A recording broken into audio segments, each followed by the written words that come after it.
Nine Pandas, they do have a very mobile draft. They have a lot of mobility in their team, and PA, Ember, they can run around quickly with ET, but once these stuns lock onto you, all that mobility is for nothing. So I do give a little bit of a draft advantage in my eyes to One Wind's approach here, but obviously you should never count out something that has PA in it.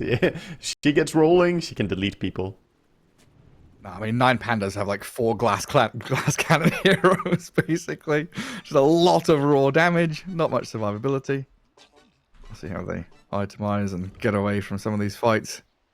Because, yeah, like, if you're started on by, like, a Blink Hex from Lion, can you actually... Like, are we going to see Eon Discs in this game? An item which has just been dead? Ooh, I would be excited to see that. Maybe on Ember. Maybe. If Ember, the game goes okay. late enough, we could perhaps see it. But Aeon Disc is not really... I mean, I can't remember last time I saw one, sadly. I guess we'll see Lincoln's before Eon Disc comes out, right? Actually, there was an Aeon Disc. I looked at a replay recently. Not a game that you and I cast. There was some other... Yeah, someone purchased like a 6th item Aeon Disc on, I think, a carry hero.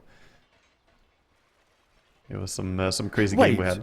Didn't we... Was it a Pango? I feel like I remember now. A Pango had a disassembled, or not yet assembled Eon Disc. Go into this fight. And this is Munkushi, Gyro, posturing and playing forward onto Lupsi. Shadow Realm level 1 gets Dark Willow a bit of distance, but the Blood Grenade and now follow through from Gyro and Tiny. Should get them first blood. Oh, with a Fairy Fire and the Juke through the trees, that doesn't. Lupsi survives it. Yeah, Munkushi could have suicided for it, but he wants to get to his lane as well. Ends up running away. If that was a support Gyro, you would probably see them keep going, but it's a carry Gyro, so he wants to get to the lane as well. Fishman just slapping a little bit onto Lace as the creeps ignore, of course, heading to each other. Has some good early damage towards that Dawnbreaker. Yeah. And now Dark Willow has to get back to lane. Walk home and keep it up top while the Dawnbreaker dying up top. Lace is just straight up gone. Yeah, that's what happens when you're alone. You don't have your support on the lane, so big impact from that first little move on the rune, bounty rune play paying off. Yeah, not often we see level 1 kills. We've had a couple of level 1 kills on IO in particular, kind of overestimating their strength, but against the Dawnbreaker there, yeah, just Dark Willow not being available. She also was low HP already from the trade before, so it was tough in multiple ways. He did the best he could, but hard to survive. Very. Down at bottom, PA already getting good first wave of last hits. Elder Titan, always going to be a good bodyguard. And step up, punch the line back, you out-trade Sweden Strong. And then Cloud, yeah. I mean, going to have to rely on the magic sticks in this lane against the dagger spam. Yeah. And we saw Solo playing his ET in the previous series as well. He did a really good job then babysitting, so we'll see him try and build up a lot of stacks on that Astro Spirit, and then go in and try and shield his PA. Now mid lane, Arrays was already kind of manipulating creeps here, dragging wave behind tier 1. Shira Jr., the Tiny, is a pretty annoying opponent to lane against. Yeah, this mid lane, both of them taking quite a bit of damage, but bottles are coming out. Tiny will go for his before picking the water rune as well. It's a little bit late, but he'll still get it in time. This does give some time for Ember Spirit to just last it and deny, and all these small things add up, man. On mid lane, every creep is important. Every little helps. All the cogs up top. Fishman Clockwork, very irritating just at level 2. Shadow Realm does help. I feel like Willow is one of the heroes who does pretty well against Clockwork. Just being able to protect yourself from the battery assault for a duration by clicking Shadow Realm helps you so much. That should negate an entire spell. Yeah, body blocking the small camp. Gonna rely on that again. Uses a Tangle. We're going to be trapped in the cogs with the Gyro coming, but some good brambles. It's Munkushi at bay, the double tag of the brambles, in fact. And now Fishman, blood grenaded. Laze is struggling to catch up to this. The Windlace on Clockwork actually just about giving him the movement speed he needed. I think that makes the difference, yeah. Otherwise, maybe Dawnbreaker would be close enough to get the hammer. Not gonna reach it. Bottom lane for one win. They're still getting decent farm. Oh, hold up. Willow Looking for the attempt. Not quite enough. Magic stick available as well, so. Wishes you have the grenade now.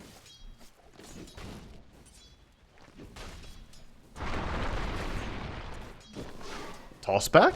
Nicely done. Gets just some tower hits, but dodged by the Sleight of Fist. Very nice. 4-minute run coming up, so Tiny goes bottom. Ember would go top as the Dark Willow protects it up there as well. Yeah, pretty even on mid lane overall, CS-wise, 16 versus 18. And Tiny also having 2 creeps to claim on the tower, so dead even, basically. And the PA right up to the top. Magnus just trailing behind her. Cloud taking a few of these ET punches. Sweden Strong gonna throw the stun at the Elder Titan, but V-Tune is there now to protect his bodyguard as Solo goes in. Ooh, can they finish it with another dagger and jump? The Fairy Fire from Sweden Strong stays alive until that Phantom Strike. V-Tune dives the tower and goes for it. One of those moments where I feel a little bit bad, perhaps, about having Mana Drain instead of Hex. He's level 3, doesn't have a point in Hex yet, so doesn't have a counterplay. Nice skewer on the tower, does quite a bit of damage. I feel like skewering people into tower should deal more damage too. He does extra damage when he skewers into trees and cliffs, right? And tower should be a slam into a wall.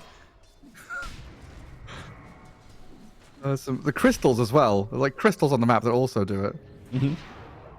A bunch of little spots and give you that bonus damage. And now it's not about necessarily cliffing people, just tip them through the cliffs. Lion. Oh, that dodge. Erase. Slides out of that Earth Spike.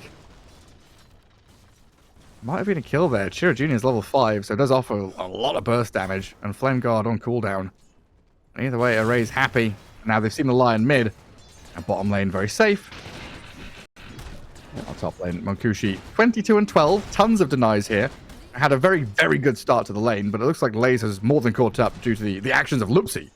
Yeah, both of them have quite a few denies. 8 denies on the Dawnbreaker as well, so top lane being quite even so far. Bottom lane, though, is also dead even, so all the cores are doing quite similar impact so far.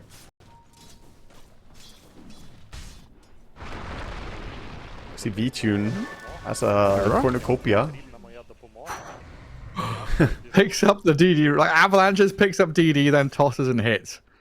That's some big damage. That's just a burst. And that's why Tiny is good against these heroes who don't have too much HP to their name. Dark Willow goes down easily. Yeah, little squishies. Tiny's gonna stay sat mid with a DD. Look at this move. The Gyrocopter and Clock both eyeing up bottom. Yeah, I was expecting Tiny to move down here as well, along with them. But Fishman's going to start on the PA and force V-Tune into the Cogs. Can Phantom Strike out, but decides just to hit Cogs, and then maybe a bit more damage on Fishman. But that's the first wave. Now you've got Lion and Magnus coming. Monkushi stays up top. Tiny's not coming, though. There's a little bit of poking here to make V-Tune uncomfortable, forcing a reaction out of Lupsi's Dark Willow as well, as Solo steps into the middle of 3 of them. Grenade, Brambles, they're all chucked in, but the Elder Titan is done for. Just getting clicked down by Cloud. A lot of auto attacks from the Magnus brings him down. 6 hits. The gloves doing a lot of work for Magnus, getting the attack speed. Maybe it took on a little bit too much there on ET. The casual gloves. Yeah, ain't bad. Got the full power treads now coming out as well for him. Oh, Wisdom Runes. Sweden. And Solo gonna get them. No sneaky stealing. And Ember Spirit is nearly at his phase boots. Maybe then he can feel a bit comfortable. Level 7, phase boots, bottle. He's got a full wand, so a rotation is possible, especially with that active rune coming up in 10 seconds. See him setting up with a Remnant, getting ready to try and do a jump from one to the other. Nice dodge on the toss. Doesn't take the toss damage. Yeah, now a stomp into follow-up. Solar Guardian coming in onto Chira Jr. with a V-Tune PA arriving. Alright, turns into a murder scene, as the haste rune top's going to be guarded there for a raise. That's a big move, though, bringing all 5 to bring down this Tiny. And they're not going to be able to stick around and take the tower or deal any real damage. So it's a good kill, but you did spend PA rotation to mid and the Dawn ulti. And yes, V2 went treads this game before the Battle Fury. So he did. I like this build a lot more. Like, Cornucopia is great. I don't mind seeing he went Cornucopia with brown boots and then back for power treads. That's fine by me, but if you don't want to buy power treads, you're essentially saying, okay, I give up on the lane. I think that's not necessarily a very competitive move. Red defeatist. All over in this higher jungle. Not Stealing. spotted either.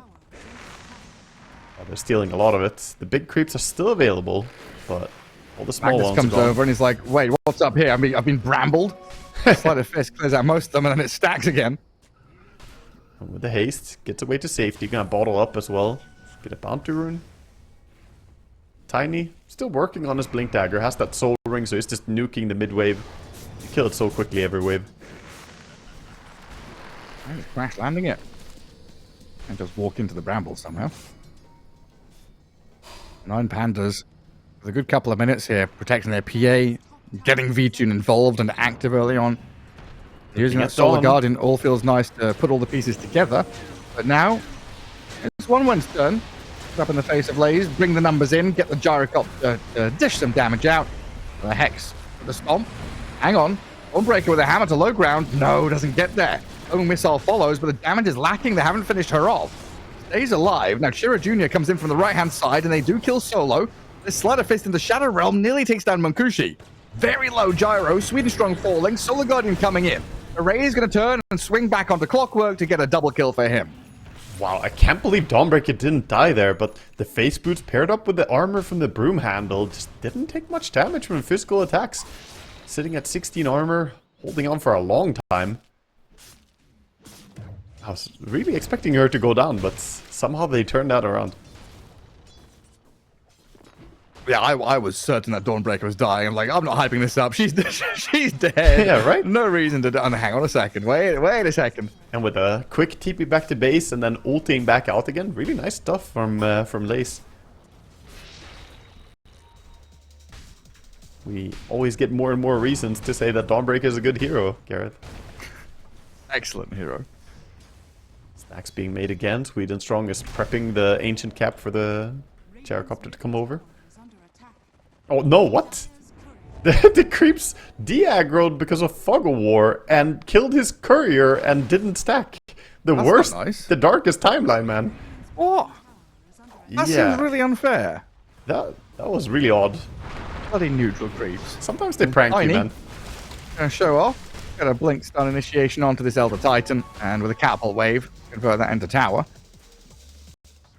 Yeah, it reminds me of when neutral creeps used to be able to see observer wards and stuff, right? They had the sentry vision from enemy players. They still do, I think. Oh, do they? Really? I don't think it's patched, yeah. Neutrals still share the true sight from either team, so if one team has true sight onto the other team, then the neutrals should be able to attack, which is Do they really still odd. aggro on observer wards, though? Oh, no, I haven't seen that. Because they used to hit them. Yeah, no. Okay. Like they would they would Oh, that kill I haven't sentries seen, and yeah. stuff on the Yeah, road. that I don't know about. But I do know that neutrals have true sight only if there is true sight by the enemy team, which is very silly. It was that in combination with, I think they used to aggro on observer wards. But anyway, Tiny getting turned on here with a Solar Guardian and the Ember Remnants. Oh, PE from Cloud, though. That's a big one inside the cogs. Cleaving into 3 of 9 Pandas. Skewered across into the cooldown, too. But maybe that skewer has allowed Lays to escape, but the Finger of Death says absolutely not. That was really good. He actually even skewered him towards the Gyrocopter. Beautiful combination coming out. Gets a tip over from Munkushi as well. Cloud with the delivery from the Blink Dagger. That looked like it was going to be good, but that's the downside of the Dawnbreaker ulti perhaps sometimes. You're very predictable in, okay, here's my ulti, I'm going to arrive soon. Magnus just times it perfectly. And you fully dogpile into an area. Magnus loves that. Now we see the stuns on stuns from Team Dire here. 1 win. Getting some value. Having Blink on Tiny and Blink on Magnus, I don't think we should expect them to slow down either. That feels like they should increase the pace even. Yeah. Bottom and mid tier one's gone, so they've got a lot of options here in terms of where to play. It's just, it's minute 13, right? It's not as though you can go get a kill and go to Roshan. You've got to think kind of carefully about where you're moving next. Is it to contest enemy ancients? Do you want to play from mid to top? Do you want to kick PA out of the bottom jungle? A lot of things that you can do. lot of good options, and since they're so farmed, they have all these different avenues they could go down. I think overall pressuring the PA is not a bad idea, or just trying to play for the top tier 1 perhaps to be able to invade the ancient area. But right now, Fishman's on a journey. Yeah, he's looking for the Wisdom Rune. He's trying to get behind. Got spotted though. He's gonna TP out. He's like, nope, I'm not fighting a PA. That's not happening. And they want to shut down the PA. I'll feed her more. At the same time, One Win just building their advantage on the course they have. They're getting some real good farm. Looks like it's going to be BKB coming out for Magnus, second item. Like I see the Kayayasha rush. What's Gyro up to? Chrysalis into Yasha? Yeah, so this is the Yasha is you know, an item that's quite popular lately. We saw a lot of Yasha rush by like Parker going for it. Yeah, it's been pretty good. Sanji Yasha in general is really strong in the current patch. We keep seeing it on all heroes. Nice skewer back bottom. Yeah, I mean, ET just getting jumped and displaced everywhere. There is a comeback fight here. 9 Pandas. That's a big stun out of Lion. Shiro Jr. might be able to turn and get a bonus kill. The PA very low, but V-Tune pops the 1, survives. Ooh. Cloud comes in with the RP. He's connected here onto Erase. The PA, though, daggering from afar, trying to rejoin and thinking about it until the gyro comes in. Munkushi takes another one down. Erase still in fighting shape, and his PA from long range. V-Tune just spamming daggers, staying away, playing keep away, stays alive, and comes back in. That's the benefit of fighting under your own vision. Solo had a ward on that high ground, and they were able to use that to the maximum as well. PA barely dodging the Magnus on the blink in. They saw him coming in because of the ward. It's back out. I mean, that really was like a beautiful showcase as well of the two styles of draft, right? At the end, kind of thinking, hey, this is a big 5-man wombo combo team fight from the Dire. And the Radiant very choreographed. They need to be literally dancers going around these fights and kiting, running back and forth. Ember and PA do it the best to do it. Yeah. PA actually, you know, the ward on the high ground was important not only to see the enemies, but it made him see the neutral camp so he could blink out and not get RP'd. That's a fun detail. Good stuff. Well, 9 Pandas striking back a little bit here, but it's still 1 win with the drive. They've got the net worth lead, and they're the ones pressing forward with these blinks. Yes, so I wanted to come back to the gyro, right? Because we had Parker do this like the Yasha into Dragonlance, Sanjin Yasha, status resistance tanky, like early game tanky build. But this is like a combination of that tanky build and the early Chrysalis into Aghanims. Yeah, somewhat. I mean, it's a bit of a hybrid build, but not going for the Aghanim Scepter, going for the SNY. I can understand why. It's not bad in this game. You want to have some status rest against some of the disables coming out. I mean, Willow and Dawnbreaker, etc. I still think Aghanims is good. So the question is currently has Sanji Yasha fully queued up into going BKB. I wouldn't mind seeing him go for just Yasha into BKB and then Aghanims as well. Skip the Sanj for a bit and go back for that later. But we'll see what he opts to go. Is it because of the carry-to-carry matchup? Like, the timing of the Chrysalis Aghanim Satanic will be too slow to fight against PA and doesn't do good against PA? Oh wow, Clockwork gets brought down easily as he's in the wrong neighborhood. I don't think it's so much about the carry-to-carry, it's just, you know, this is his preferred style in this game. He feels like he can accelerate his farm enough with the random empowers. Doesn't really need to go for Aghanim Scepter for the extra hits. And when you have Empower, you want some stats. That's true. Well, toss back on the Ember Spirit, chain stunned into oblivion. And the Solar Guardian comes in, but that was the big question. Is it going to be enough to heal through the stuns and nuke that One Win has? Oh, answer is no. Arc Willow, she's going to stuck down here in the river as well. Surrounded. As One Win are starting to sweep across this map and are making it pretty tight for 9 Pandas to play out of their base. Big value for Sweden Strong there. Still had the melee mode from using Finger Death on the Ember. He got an auto attack in on the Willow, so he has 5 stacks already. 5? At 18 minutes in, he has 5 stacks on his Finger Death. So 200 bonus damage, and he's gonna have a lot of health when he hits level 15. 15? 15 numbers? I don't know, numbers are funny for some reason. How do they even work? Who knows? With Magnet. Tiny with another avalanche toss. Kills Solo yet again. Right now, Solo is... On the Skirback?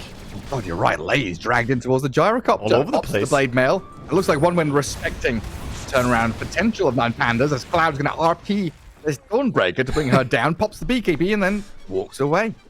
Cloud's like, you should have just let me leave, dude. Had to chase me, force me to do this. The RP. Yeah. This is where the tempo picks up. High octane time from OneWin. Smoked up, walking past observer wards. I've got a pretty clear idea here with their own vision that Erase is farming jungle, but they also spotted the squishy target, the Dark Willow. Kira Jr. not able to finish her off immediately, so they need that second flurry of Fishman spells. Trapped inside the cogs, Lupsy looks to break free with the ET Stomp helping, but Sweden strong. The third wave of control and damage arrives. Yeah, so many stuns coming in. This aggressive vision as well by OneWin. Sweden Strong found time enough to plant a nice little observer ward down deep. So PA very limited on where she can farm. At least still has access to her ancient area, but we see OneWin just being hyper aggressive in this game. And they didn't even show all like a 3-man gank onto an individual hero. Usually like all 3 show and get the stuns out and the damage out.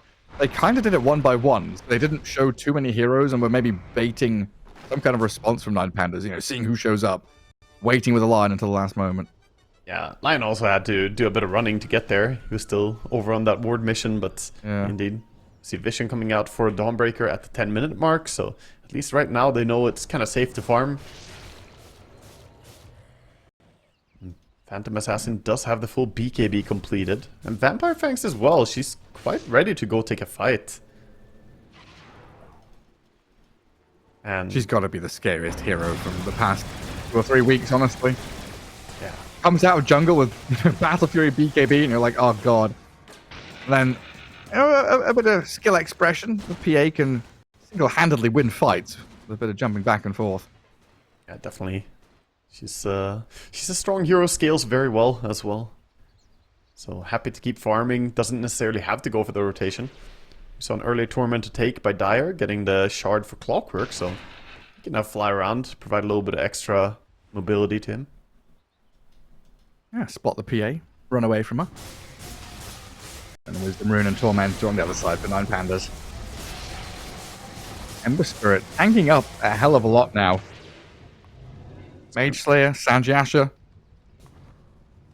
Kind of difficult to, even with all the stuns you've got, kind of difficult to keep tabs on Erase. That really tells the story of the game. Sanjiasha on the mid-Ember. Like, he also looked at the lineup like, how many stuns is that? You know, he feels like he has to go for this. And this is not... Dawnbreaker 2. Yeah, this is not really the item you want to go for as an Ember, but it's just the best item here. That's why we see Dawnbreaker going for it. PA has queued up Sanjiasha as well. So we're going triple Sanjiasha course. Yeah, I think it's the right way to go. Makes perfect sense. I'll try and make use of it. Erase, hookshot, kind of dodged there by the sleight of fist. Now Fisherman stuck and PA make the jump. OneWin, as quickly as they arrived in this bottom jungle, they evacuate. They do have a high ground water play around. So they fall back to that and see if 9 Pandas come towards them. Yeah, still a shield rune on Tiny as well, so he's feeling strong and wants to fight. Waiting for support to come D-ward. Solo. He can't resist. He's going in. Solo. I mean, he knows what his job is, and he is doing his job. But my God, you're gonna have some kind of, you know, a good insurance. Yeah. God, my brain's lagging. What? There's a thing in, you know, nature and biology where you want to protect yourself, right? You want to self... yeah. It's not self-reliance. No, self-preservation. Preservation, thank you. That's what I want. Yeah. That's not something that post 5 players generally have. No self-preservation, only D-ward. He's respawn. Take. He's TP to outpost, scanned up, smokes now, but Roche is about to die. Steal it. Ember Spirit. Hang on a second. Sleight of fist and remnant in. Roshan dies, but Monkushi gets it. Missed it. Aegis, the hands of the gyro. But Erase. He's put OneWin's hearts in their mouths right now. A fight could still potentially break out. Fishman knows this, so he wants the hook shot out. Gets a bit of distance while Chira Jr. blinks away. Cogs placed down. Nine Pandas trying to chase. Just for the tags Fishman, but Solo wants to go, further. but his team is backing out. Don't want to dive that far. Clean getaway for 1 win. And as PA dips out to top, she's showing top right now. Could be a good time to take a fight bottom for 1 win. We'll see them step up. Yeah, this high ground observer. What do we? Elder Titan knows about it now, so it looks like Nine Pandas given the order to retreat. Get the hell out of there. This entire area belongs to 1 win now. The fact that 1 win have the triple BKB up on all their cores, you know, they have 1 each, makes it very hard for 9 Pandas to get a clean fight as well.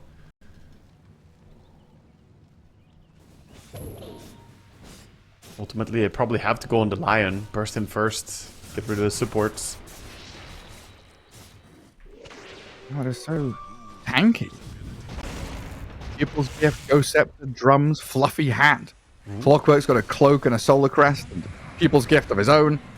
Solo, oh, he's got a Magnus looking at him. There's some... I was surprised he didn't pull the trigger on the RP there, seeing 2 heroes, but maybe he really wants to hold that RP for PA. That is the only real control they have against PA when she goes in, is like hookshot or RP. Not wasting it for an extra kill. And the PA, back to the Ancients. V2 knows he can just keep on farming pretty safely on that left side of the map. Does have the SMY now? Meanwhile, much cooler is the Magnus with his Kayayasha. Oh, yes. Got that cast speed, got the shard. Creep waves The blue one. Yeah, creeps get nuked. Loopsy and Arrays kind of were playing on the enemy side of the river, cutting waves, taking a bit of jungle farm. They realize it's not safe anymore. Mankushi with his Aegis comes in, sweeps through the top jungle, clears out that top wave. It looks like 1 win wanting to play top tier 1 and maybe enemy Ancients, but Fishman's Clockwork kinda lost his way there. Didn't get the memo that the rest of the team were going further north before going west, and he just kind of tried to cut across, maybe on a bit of a warding mission. Yeah, he was wanting to put a ward in the enemy triangle to set up a future rotation, but they were there, punished him, and still they go for the push. 1 win. Feeling very confident fighting without the Clockwork now. Well, we've seen a lot of patience from Cloud. Going to wait out for a great RP, using Chiro Jr.'s body and that Blink Initiation to set things up and force 9 Pandas to dogpile. But right now, looks like 9 Pandas just poking a little bit with the Rays on the right-hand side. Daggers from the PA from the south. Stuck. And the Tiny's starting to drop lower and lower with no commitment until now from 9 Pandas. The PA does blink in, met with a few stern stuns out of the Lion and the Tiny again, while Dark Willow on the right-hand side going to get skewered away. PA still going to get forward with this Ember Spirit onto Sweden Strong as Fishman and Chiro Jr. They get the stuns, but the Solar Guardian BKB turn is there. Legion and Lays, they don't want any part of this anymore, though. They're TPing out, getting into the Roche Pit and trying to evacuate. Lays has come in here to save the PA, but he's going to die for it. Thank you for saving my life. I'm going to BKB and TP out. Feels bad to be Dawnbreaker right there, but at least there was a buyback used on Lion. Still very good fight for 1 win. And they didn't even have to spend the RP. If he was closer, could maybe have caught them on the retreat. I still got it for next point. Scary signs there for 9 Pandas. Losing a bit of gold on the Dawnbreaker, but they do come back up top with their 2 hyper-mobile core heroes to kill off the clock, and Sweden Strong, Ghost Scepter, saves him and buys him a bit of time, while V2 is blown up by this Magnus Gyro. A big damage out of these 2, but they're slept up and stomped for now, and this Ember Spirit clears them both out. The ET with the Spirit, amping up all this damage. And Mankushi respawns, and it's time to go chasing the Elder Titan, it looks like. But Chiro Jr.'s whiffed his stun. They don't get the catch on him.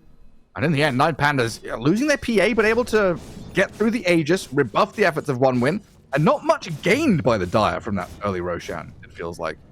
No, not too much, but at the same time, they did bring down PA. Even just a single kill on her is so important to offset the farm balance between Gyro and PA. It's now a 3,000 gold lead for Gyro. He has the MKB. He's starting to feel pretty strong. And he can run at the PA and actually deal with her at this phase of the game. Oh wow, that's like the best item you could possibly ask for in this game. The Vindicator's Axe for Dawnbreaker. 20 armor when you're stunned? Yeah, I can see that being pretty useful here. So you mean 20 permanent armor? Just 20 armor, yeah. The Dawnbreaker, basically, yeah. More often than not. Goodness gracious me. That's a great one. Lupsi gets the ceremonial robe, which is pretty nice. Amp up the few stuns that they've got on their side. Pairs really well with the Elder Titan. If he goes in, takes away the enemy resistance, and then ceremonial as well. Paladin Sword PA. Raze has that second robe. And we've got double Iron Talon on the Tiny and the Magnus. Craggy Coat for Sweden Strong, but a Nemesis Curse on Gyro, so some potentially big damage hits coming out of him, as he's got the MKB, the Chrysalis, and closing in on Satanic, 1500 away from it. I gotta say, Gareth, they didn't sync their dress code here. 2 ceremonial robes. I mean, it's a bit over the top, isn't it? The Ember and clashing, the Dark isn't it? Pillow.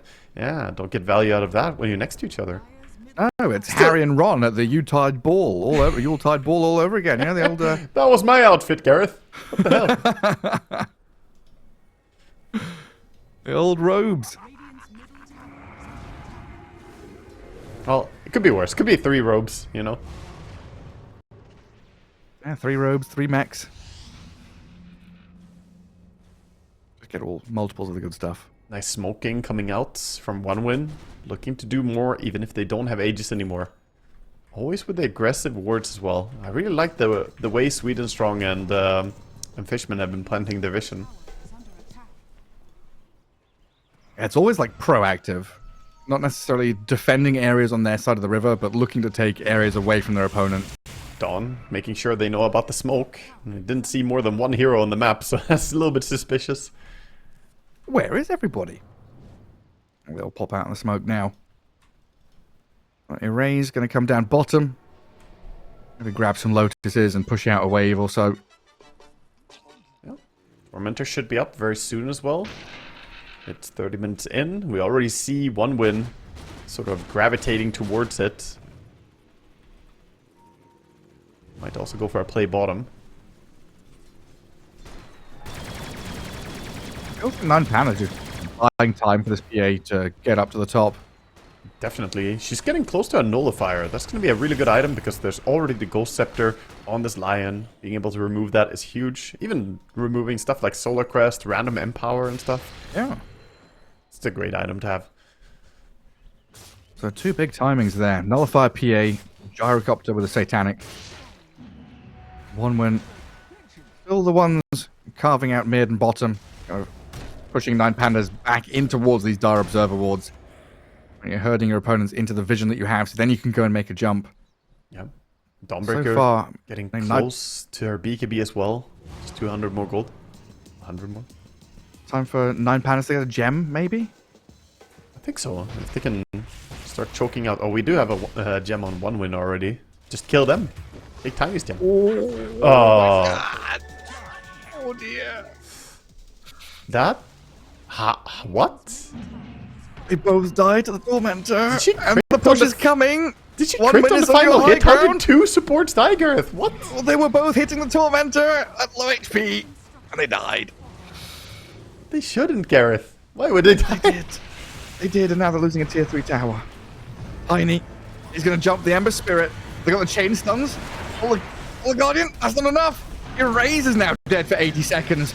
Dawnbreaker's in, turned on by this Gyro. Lays in serious bother now. Trapped in the cogs, trying to run away with the Celestial Hammer. Cloud looking for that reinitiation, but 9 Pandas sent packing back to their fountain. Fortification is here. Fortunate for the Pandas. My God, this last 30 seconds has been, I mean, shock and awe. Utter chaos. that just shouldn't happen, Gareth. 2 supports dying to a Tormentor like that. I think what happened, I didn't see the situation, but I think what happened must have been PA critting on the final hit, because then you can get overkill damage onto the Tormentor, and you get more damage, basically. Since both of them died at the same time, I would have to watch the replay later to see that one. Ay, ay, ay. Yeah, just Imagine what a Shadow bad Rod. situation as well. Like the enemy team right outside your doorstep, and then they see that 2 supports are dead. Yeah. One Win just getting handed a free push. Oh, no, I looked at it last second and I saw the Shadow Realm from the Willow, Tormentor dropping low, and then they both just died. Yeah. Might be able to catch it back on the stream in 5 minutes. I don't know if I'll remember. One win. Very happy with this sequence of events. We're now waiting for next Roshan, which we know is up in 15 seconds. Daytime Roche, bottom right corner. 9 Pandas already in position. Yeah, 9 Pandas do have the positioning, but the smoke is coming out still for 1 win. I think they're pretty strong right now. A lot of item timings. Tiny Illusion started. Let's scout them out. They see the Dawn. Lays. They have vision on her. Is seen there. So the Blink Avalanche tossed back into Lion. Forced snap away to get the distance. Well executed by Chira Jr. and Sweden Strong. Now Gyro going to step back away from 9 Pandas, who have been cornered here. All the way into this Twin Gate Roshan pit area. And they're actually going in to start it. They were thinking about it, but V-Tune, second idea about it now as Chira Jr. gets another toss back. The damage! That destroyed the Ember Spirit. I mean, annihilated by the Gyro. PA is now out. in trouble. PA gets the hell out of there, and the Dark Willow follows. Roshan, it's 1 wins easily. that was a beautiful blind jump by Chia Jr. He didn't actually have vision up on the high ground, I think. Or did a rocket scout it? I didn't see it. I don't think there was a rocket, because, you know, that he would probably not stick around on the high ground as well. Just jumps, toss back. I didn't expect the damage, honestly. Yeah, they have quite a bit of bursts. And Ember, I mean, everyone just dies during the stun duration, right? That's the problem. Ember, even with the Sanchiasha build, trying to survive the stuns, it's not working out.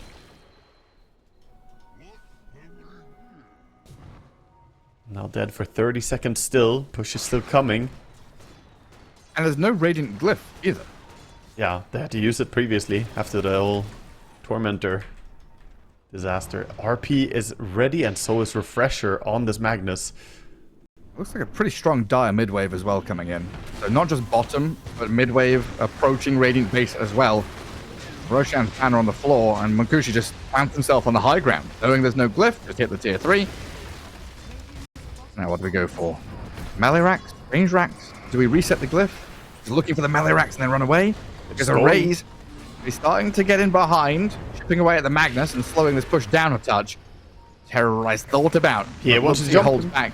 PA, yeah, the dagger from long range, you know, poking and now fearing the gyrocopter. He's got Aegis, BKB Satanic, so Munkushi pops the Satanic to heal back up a touch. Not a massive amount of life stealing though. Kept at bay with all this poking and stunning. And Munkushi Satanic did pretty much nothing. Now relying on the Aegis, and that'll lead to the retreat. Yeah, kind of back out, play it safe.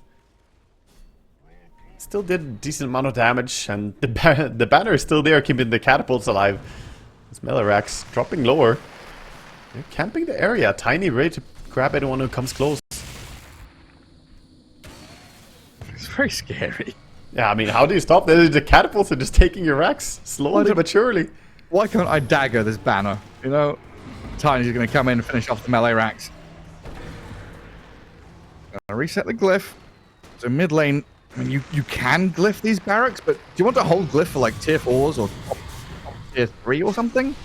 Yeah, I think you don't really waste glyph. They're gonna try. Still Aegis on the gyro, I don't see him backing. Yeah, just, glyphing there feels like they want to go and fight, right? They're backstabbing with Ember and PA. Glyphing there, delaying so they can make a move, but Chira Jr., he spots the raise. Oh, jump! PA jumps Munkushi, he looks for the kill, but doesn't quite get it. And he still has Aegis, so second life will bring him back. Got him once. Spam pinging. This Gyro needs help. Solar Guardian and the Ember on top of him. Munkushi PKPs, and there's the RP. The refresh! RP'd with a refresher from Cloud to get the triple kill on the Magnus. Massive team fight. RP's out of Cloud and forces the GG from 9 Pandas. Wow, the patience from Cloud just sitting there saying, okay, it's fine, let them go on the gyrocopter. Gets the 2-man RP, refreshes into the 4-man RP. Beautiful stuff from him. And 1 win, just playing really good Dota in this game. They came in with it. I've seen people try it as well. Curveball has some merit to it, because you can leave the Illusory Orb out longer than if you just have the regular Illusory Orb. So that can give you more time sometimes to get the jump. but it's also very gimmicky. Okay. They did buff it so you can see the trajectory of the Illusory Orb when you cast it, and that really buffed the facet. Before you could see it, it was just impossible to play, basically. Everyone else pretty much has a normal facets you'd expect. Yep, I'd say. Just a funny little one on the puck. Chiro Jr. already asserting dominance in that mid lane. Solo gives him a punch. Get out of here. And necrotic webs. I was gonna ask why one of Broodmother's legs is broken, but that's just a pumpkin piece hanging back. Looks like a broken leg. The tail. Yeah. Scraping the tail along the floor.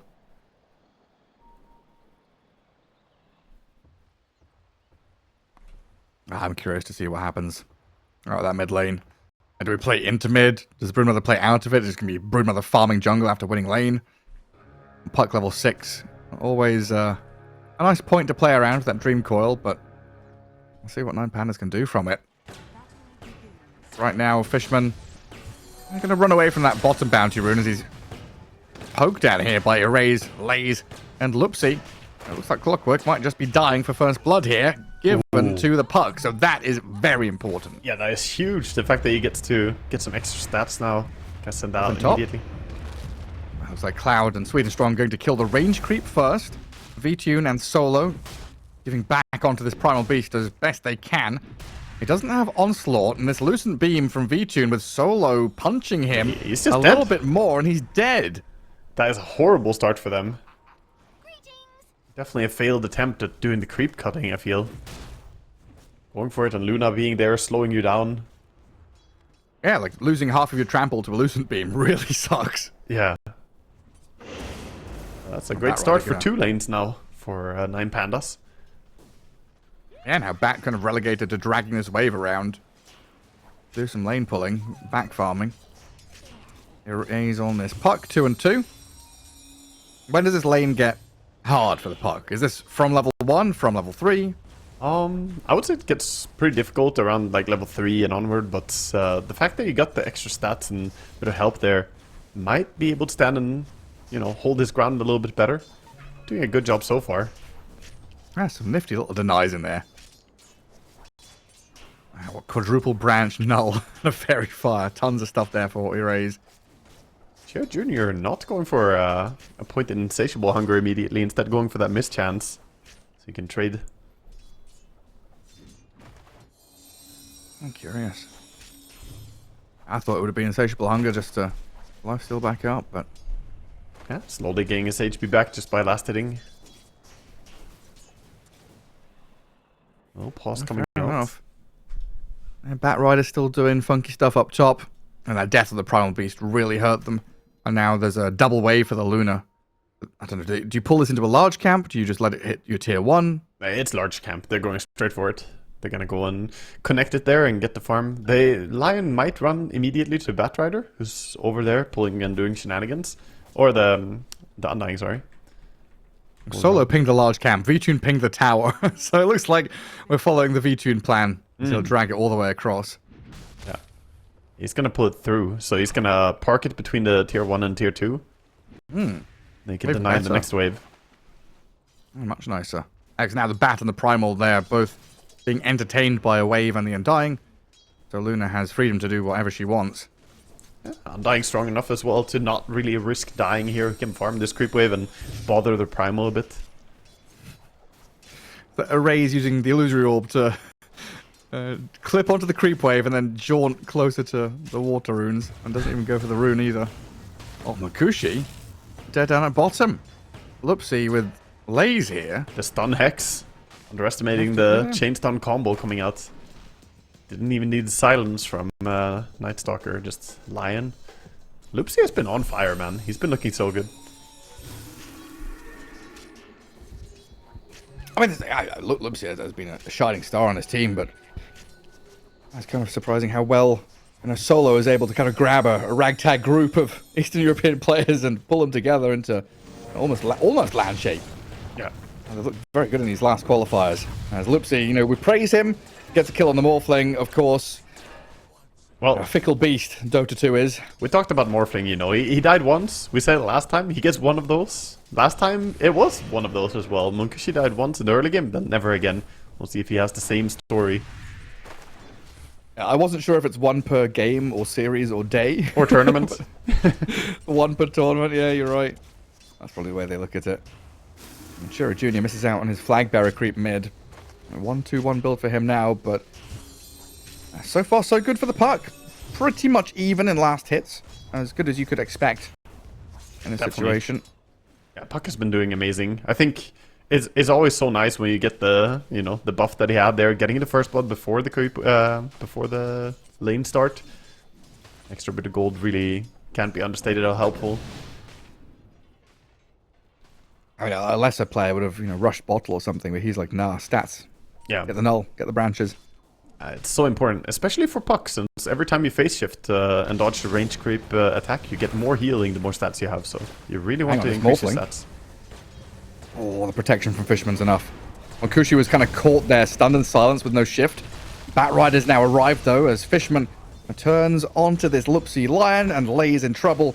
He's got Tangos, the single bracer, but down he goes. As a cool attempt, right? You've got this Orb of Corrosion Night Stalker, you're playing aggressively into the Morphling, and you kill him once, nearly kill him twice, but now a bat rotation has undone that entire situation. Yeah, that was great. Good positioning there, pushing people back and getting the slow, building it up on Night Stalker, even though he's fast in the Hunter of the Night, not fast enough to get away. And then while you move bottom, Undying plants Tombstone past your top tier 1. They clear the wave, they push the tower. Now Batrider and Primal, a lot of work to do just to hold on to this objective. Primal off too, such a rough start. 13 and 3 last hits. He's currently about 1,000 gold behind all of the cores on the side of 9 Panda, so just really falling behind. Very challenging for him. So much that comes back to the first creep wave as well. Yeah. I guess at least the bright side is the Batrider, 7 and 2. His net worth doesn't look too poor. Radiant support's kind of ahead of the dire ones right now. V-Tune being looked at by them. Fishman and Sweden Strong onto the V-Tune Luna. The onslaught trample, trapped inside the cogs. And down you go, V-Tune, even though you pop your wand and stay alive a little bit longer. But while that happened, we had Lion rotate mid into the Dream Coil of Arrays. Good timing as well. Big creep wave coming in, doing some tower damage. Broodmother not there to defend, and also getting the power rune now for Puck. Get the shield rune. And actually Puck is 1,200 gold ahead now with that ahead of the Broodmother. Tower is falling. Yeah, it is. I mean, you've got to kill his catapult somehow. It's not going to die. Making his way over, but this tower very close to death. And a lane which, on paper, looked like it was going to be brewed all the way home. The Puck is now leading out. Yeah, I mean, they picked the Broodmother thinking that it was going to win, and I also was on the same page. It should be a really good matchup, but Puck has played it really well. And the little details here and there, good rotation by the Lion. I mean, if you ask me which tower is going to fall first between Pucks or Broodmothers, I didn't expect it to be Broods. Speaking as if it's down already, but it's 100 HP. It's within deny range. It will fall. And Solo up at top, trapped in the cage. A match between him, Clockwork, and Primal Beast, but now Erase is here with a coil. Leashing up the Primal, Cloud has no escape. V-Tune will be glad to take that kill. Yeah, 9 Pandas off to a fantastic start in Game 2 after losing the first game in the series. Moves are on point. Actually, Brood did take the tower first, so I spoke too soon. You leave for 1 second and the Brood eats your tower. You look away and the spiraling army's there. Yeah. Spews out a bunch of babies and kills your tower. Pushing me? Never. Broodmother bites back. And then comes and farms your large camp, your ancients. And there's always going to be this looming problem of the Morphling as well. You do have Lion and Night Stalker to kind of contend with this Munkushi morph. But Chira Jr., cutting off this retreat path, looking to pressure objectives, getting more gold into the morph's pockets, is going to put him top of the net worth at the scary, scary spot to play against the morph who is so farmed. Yeah. Tombstone drop just to try and defend against the spiders here. It's like the best thing they have against the spiders. They do not have great tools. But they're on the real hero. Coil in 3 seconds. Can coil it. We have webs. We've got a coil. There it is. Shira Jr. picked and found while Fishman TPing out from Erase and the boys. That Earth Spike, like it might just be there, but Fishman's out. Okay, close. Very nice though from the side of 9 Pandas. Shoving the Broodmother into the grave and then Clockwork leaving the area as well. It's gonna keep their tower healthy down on bottom lane.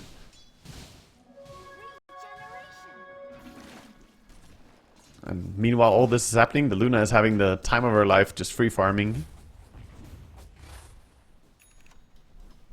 Has anything drastically changed with Luna? Or is it Mask of Madness, Manta, BKB? The most drastic thing is that you might not need to go Kanda anymore. Like, you might go for something else. But Kanda is fine, so if he picks it up, I wouldn't be surprised. He is queuing up the Aghanim Scepter already, though.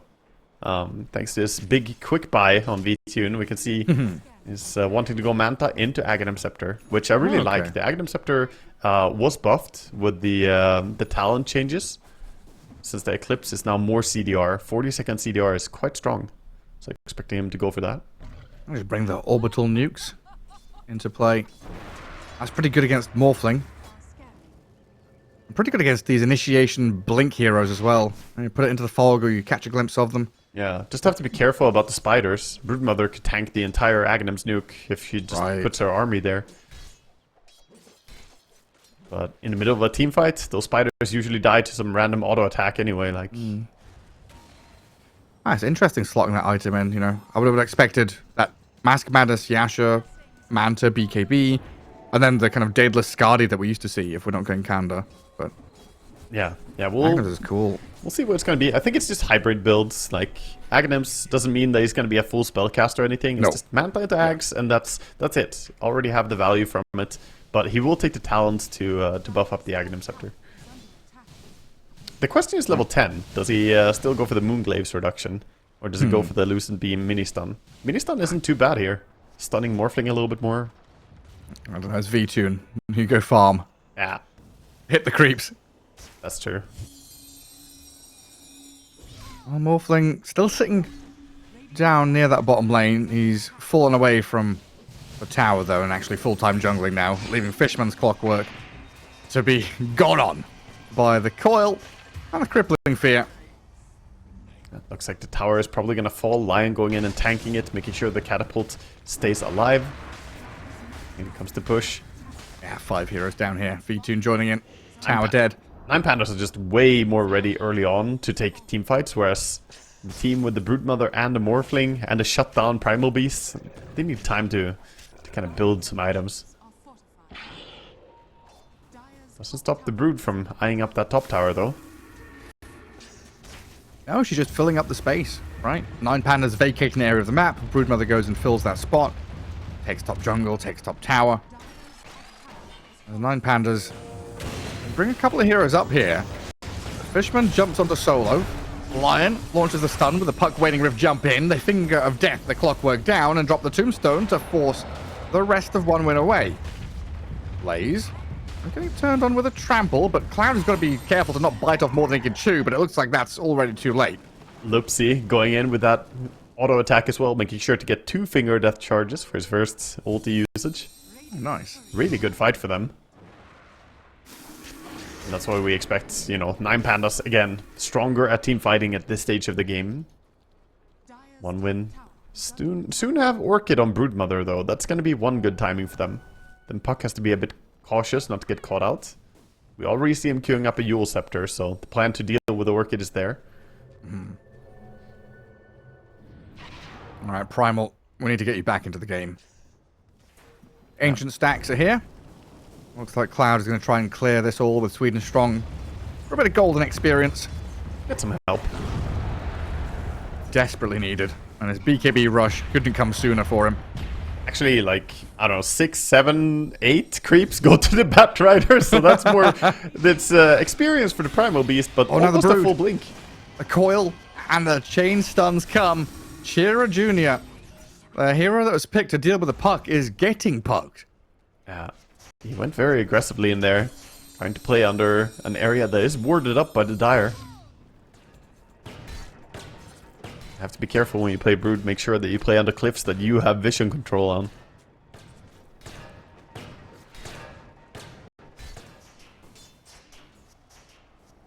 Night Stalker wrapping around, thinking about the Morphling, looking for him, but Morph has his own ward, so he's gonna stay safe. Walking back across each other's vision. The rest of the 9 Pandas. And coming down here, but Clockwork planted himself in front of this Morphling. That's a good position 5 tank of the gank there from Fishman. He's just doing his job, trying to hold the area to some degree. And right now, as they're waiting for items to complete, they do have the Blink Dagger flying out for the Batrider. That's good. That's something they can look to go with. I think he wants to play with Broodmother, get something done with his Orchid. And Brood needs to build up her army. Get some use out of this Orchid, but the rune control now from 9 Pandas gets erase a double damage on top of the Yule's delivery. The 9 puck Pandas is already wards. protected. These wards are so good. They see the Broodmother all the time. They know exactly where he is, already going for him. Lion in position. Start off with a stun. Hook shot misses. There's Finger of Death into the damage from the puck. Is that enough? Morphling waveforms over with a lasso on the Lion. They've caught out Lupsi as the Primal Beast charges into the back on the puck. They've got the kill for Munkushi. A killing spree for the Morphling. Very nice by Munkushi, turning into the Lion, catching the puck. Great punishment. That was so important for one win. If they lost Broodmother again, her momentum would be slowed down too much, but now gets a chance to build up the army, as you said, build the farm speed. That was without V-Tune. He's over on the other side of the map, farming Ancients, scaling himself up, and very, very close to that Manta style being finished right now. Manta is mostly just going to be more farm accelerant. The Luna's power spike is probably going to be the Aghanim Scepter. See her join her team a bit with that. Just another way to deal with Orchid, right? Like, Brood buys Orchid, there's now Manta and Yules. Yep, that's true. What, we can kill Lion, Undying, and maybe the Night Stalker? Yeah, really didn't get much value from the Orchid timing primarily. Like, it was itemized to deal with mostly the puck. Still great against Lion, though.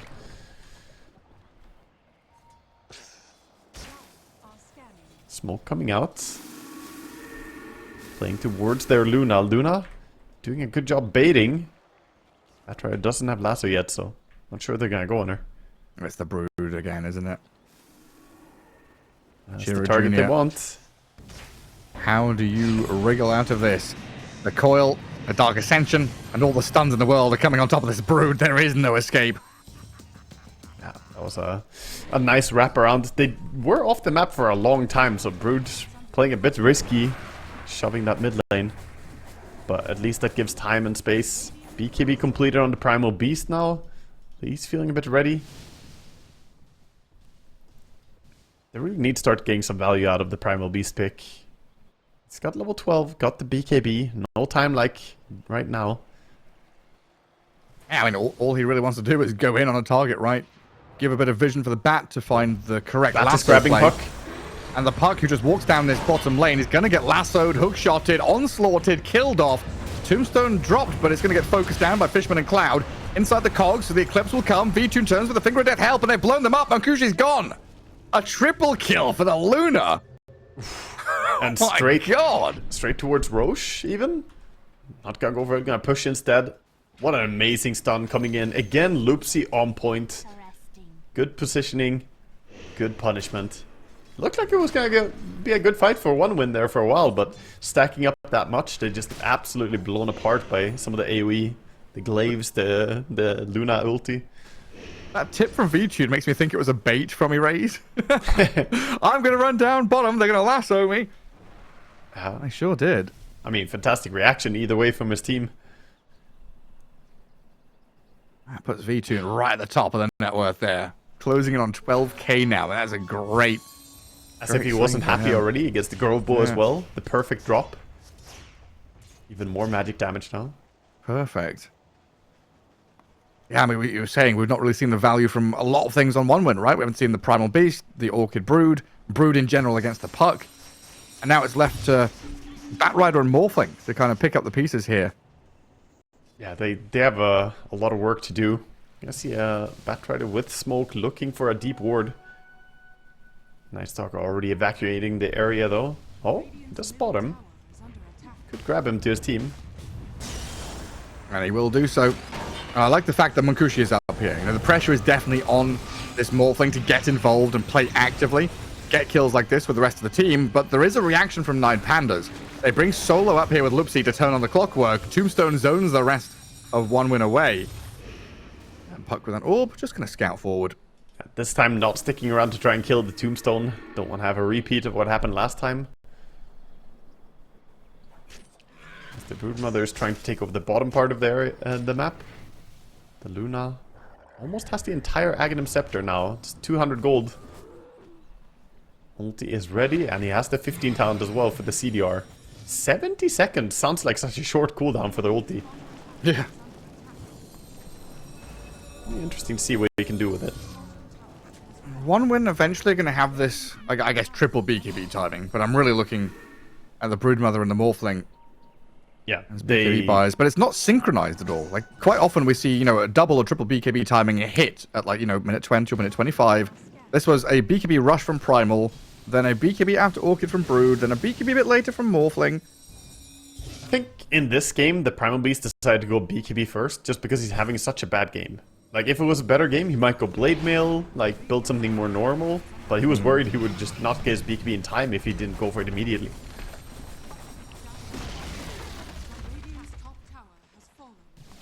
Pushes here. Luna wants to force the issue, feels strong. At the same time, Broodmother shoving bottom, so Puck goes in defense. Just to see the Puck, they could fight towards top, but might just see a play bottom instead. It still freaks me out when it turns nighttime 15 seconds early, or 30 seconds early, whatever it is. Why is it 1937 and it's already nighttime? We'll use this. Starting the Roche. Doesn't look like it's possible for them to defend that at all. Nah. Gonna have to concede it. Rocket Flare sees it and they're like, yeah, they're Roshing. So correct. Yeah. An astute statement. Just Time to push waves. That Rider goes pushes mid. Looks like he's trying to cut top or maybe courier snipe. We should find some couriers up there. At least one. There's Four quite a stamp few. recipe of Loopsy dead.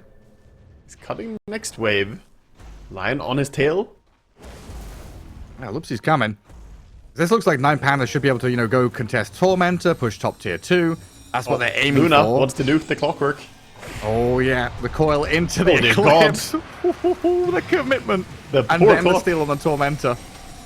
Wisdom rune to grab as well. 9 Pandas just coming in, getting victory after victory. Yeah, I mean, that's nice. Go and reset again. They did lose the bottom tier 2, and Broodmother is now knocking on the door here. Tier 3 tower. Someone has to go and defend it. That is annoying, and Swedish Strong has been very irritating up to the north as well. Night Stalker, or the tree line. The TP cancelled. There it is, the catch. Follow through from the Lion to finish him off. That was nice, but Night Stalker could see that he was trying to path in there. His hero turned around, but he realized what's going on. Give a new move command closer, and then gets the stun. There is that BKB from Morphling. Yeah, I was gonna say, a pretty quiet game for Morphling so far, but he has been part of good fights. Now with the BKB, maybe he can take a bigger fight together with his team. Against these 2 silences, he definitely needs it. His animation is also a little bit stuck.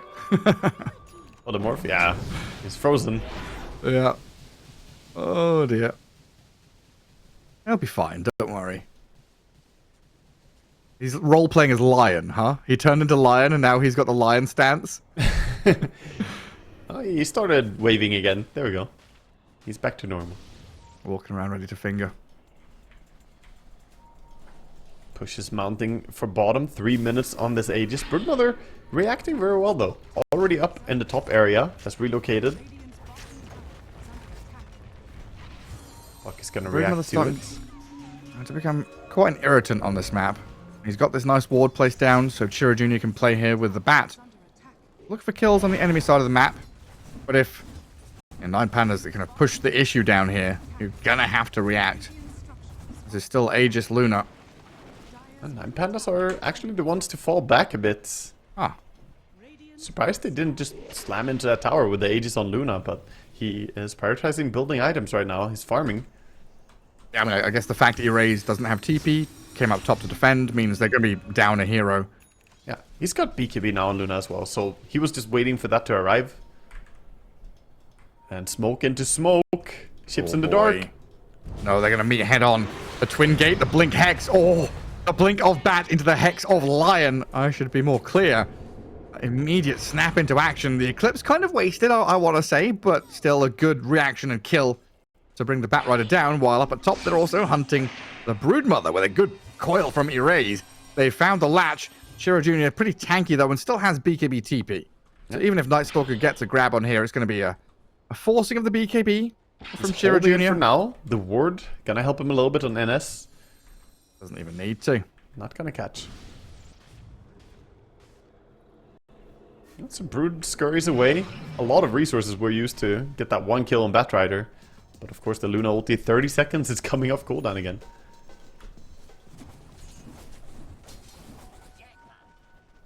Pushes back on. Doesn't look like they want to defend this time. That tower gets obliterated. I wonder what V2. one win feel like their power spike is gonna be. Like when they want to go for fights. They got the Sunshash now on Primal. I think they have to fight no matter what, because the high ground push is here. Yeah, you can't let this tier 3 fall to a Luna, right? That is a lesson every Dota player learns at some point in their career. Yeah. You gotta be Tier so 3. careful though. This Academ's ulti could just rip you apart. Yes, vision of you. You don't have Glyph anymore either. So Tombstone down and V2 just plants himself next to it. Ready to get placed inside if need be. Morphling does turn into Luna there for some Luna illusions. They're not committing to anything, trying to wrap around with a Bat Rider as Puck pokes at them with the orbs, and now the tier 3 dead means the Glaives are bouncing. And one win struggling really to deal with this Aegis Luna on the high ground. They'll start with a Blink Lasso, but that's turned on its head quickly. Initiation failed, and the Eclipse damage onto this Clockwork nearly kills him. Primal Beast gonna turn, try and deal with Puck. They raise, gets a bit of distance now though as Monkushi comes in, a chaotic scrap. Night Stalker drops low, this Luna's still alive. Aegis reclaimed though, and Fishman comes back in with a hook shot to take him down. They lose the lane of barracks, but they do punch back. What a fantastic take on that fight. BKB mitigating all the Luna ulti damage, and 9 Pandas committing into what was a really tough fight since the Aegis was timing out. They could not use the Luna as the front line anymore. A 4k swing. Like, you lose the lane of barracks, but you get a 4k swing.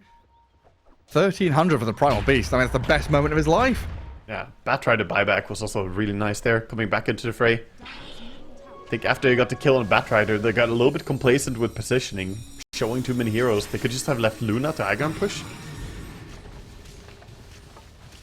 And that one win, you know, seeing this Luna dead for 30 seconds, they feel like they can go out, get some objectives, push out every single wave they possibly can.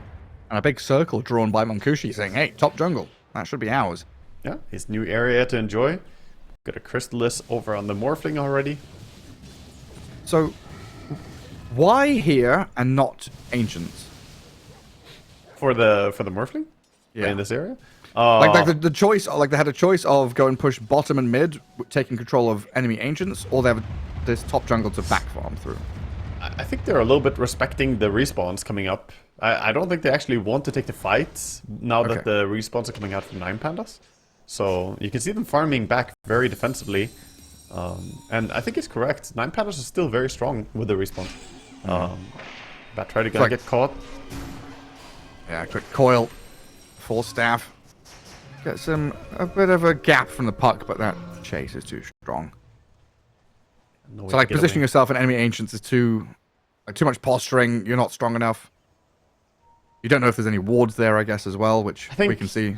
The last fight was basically a really, really amazing fight for them, but they're not really strong enough to confidently fight out in the open, especially close to the enemy base at this point. So they want to keep just building items, get a bit stronger. They need to hit more power spikes on the Morphling. He's building towards a Lincoln's next. Not bad to have against the Lion. Might see a Hex later on as well in this game.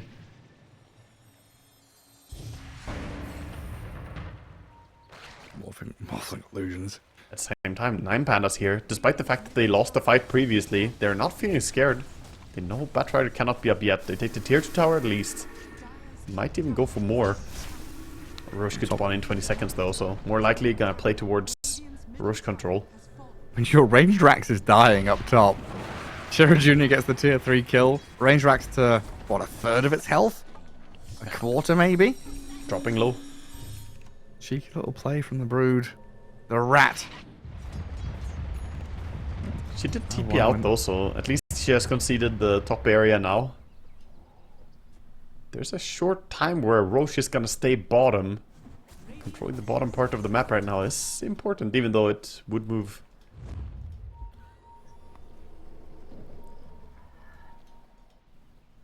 Alright, Primal Beast, calm down.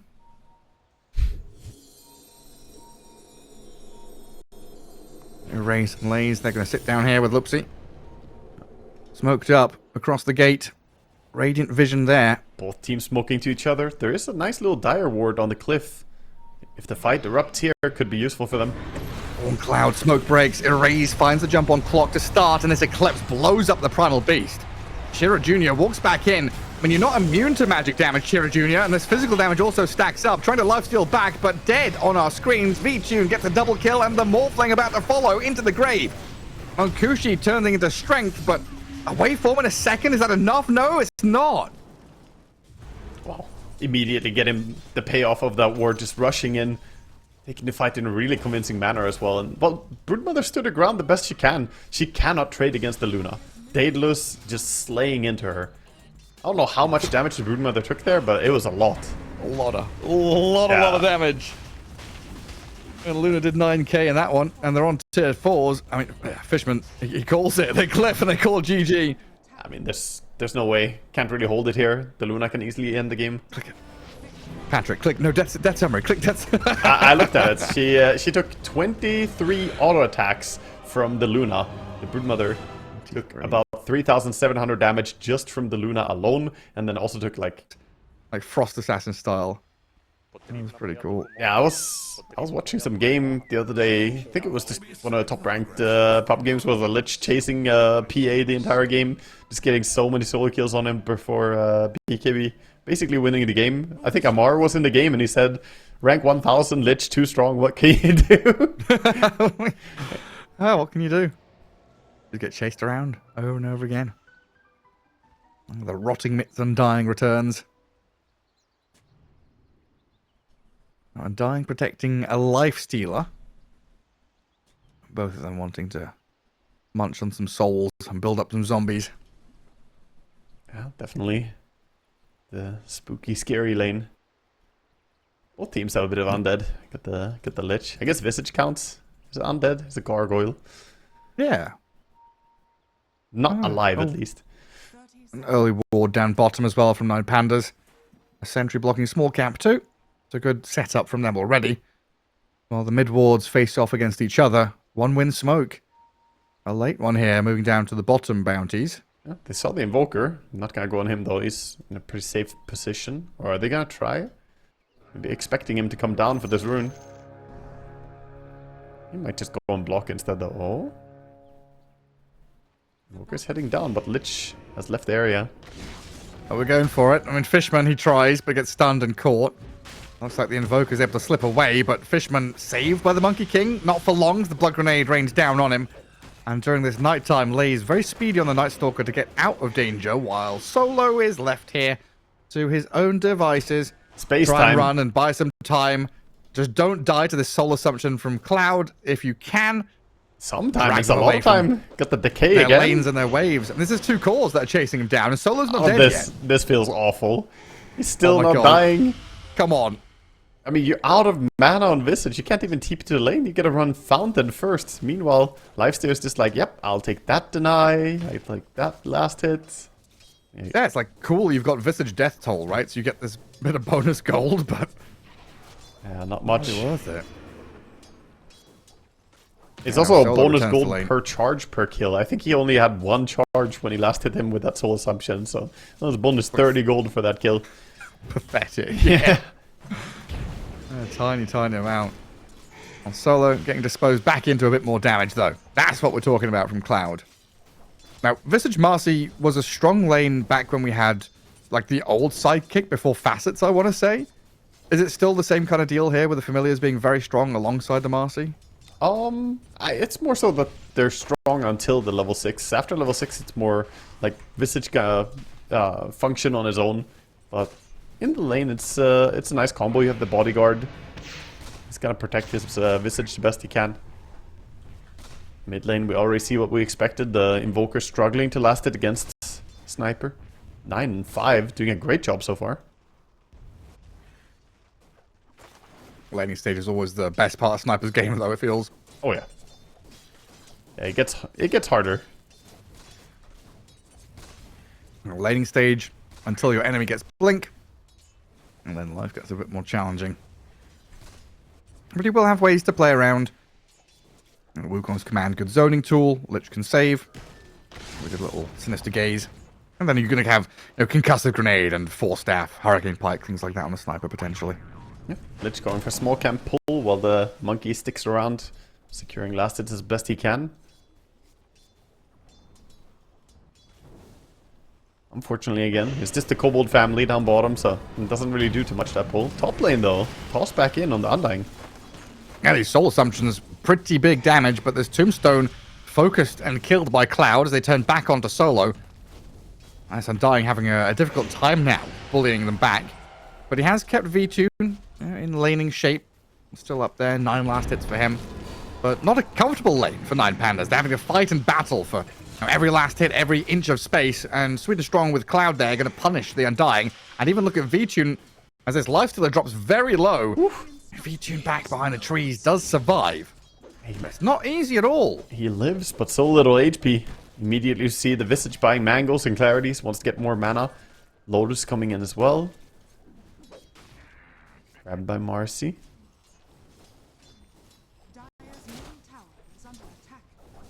We see why this lane is so strong. The combination of Marcy and the Visage. You can't really fight the Visage because then the sidekick, the bodyguard, is gonna come in. Solo just can't step up to this lane at all. He shows his face. Like 30% HP remaining. Has to go back and tango. He does have access to his small camp though. Bottom lane. Bottom. Honestly, I think I'm impressed by how well the lane is going for a Night Stalker and Lion. The Monkey plus Lich lane is really fearsome, but they haven't done too poorly. No deaths so far. No, sitting pretty. Lich is one of those heroes where he kind of needs to get kills, since he has no mana regen innately. If he doesn't get hero kills, he doesn't get the mana back. Well, I mean, he gets it from creeps, but you get significantly more from a hero kill. Yeah, it's not just like whittling people down. You want to actually go for the finish. Or just buy, 7 mangoes or something. Yeah. Bring that buys what mangoes he can, but I mean, limited in store, and Visage also purchasing. We need them in all these lanes. Mid lane, Sniper taking a bit of damage from the Invoker. Yeah, erase. Combo. Able to turn around a bit there, but still 11 last hits behind. 3 denies for Chira Jr. Extra as well, but the Lion's rotation is going to come in here and kill the Sniper. So pressure relieved off of the Invoker. Double water runes there for 9 Pandas if they want them. Yeah, gotta take both. One for the Lion, and Invoker might go for the other one as soon as he clears out the last hits. That's a really good move again. Loopsy has just been on point, and look at him. They're sticking around. Even Undying is here. They have the Tombstone. They're gonna dive the Sniper the moment he comes back. TP reactions have to be fast. Save him. My god. Tombstone into stun. They can't come fast enough. They're just TPing. They're arriving on the scene of the crime. He's already deceased. The white outline on the floor, and Solo still survives. It's been a murder. What's that from? I don't know. That Harry Potter as well. Everything, I guess. all kinds of bad. All kinds of bad criminal shows, I guess. There's a troll in the dungeon. Cloud up at top, munched on by the lifestealer. Now Visage having a hard time as that Marcy left the lane. A bit of a scramble from one win. Defending the Sniper. I mean, yeah, look at the Sniper. I mean, he's not happy about how things have gone. He's baited his team. We're watching his walk of shame. He doesn't even have boots. Don't do this to the man. The poor dwarf, leave him alone. To be fair, it's the relativity, right? When you're zoomed in closer, it looks like he's moving faster than when you're zoomed out. Yeah, it's going so quick. I bet it feels real quick for him too. I'll use that trick next time I die. I have to walk back to lane, Gareth. I'll zoom in. I'm not kidding. I'm watching the observer feed and I was watching in-game at the same time. I'm watching in-game and thinking, God, it's so slow and painful. The observer feed looks happy and jolly, you know? He's like, do. Yeah. Having a good old waltz down the lane. That's what you gotta do.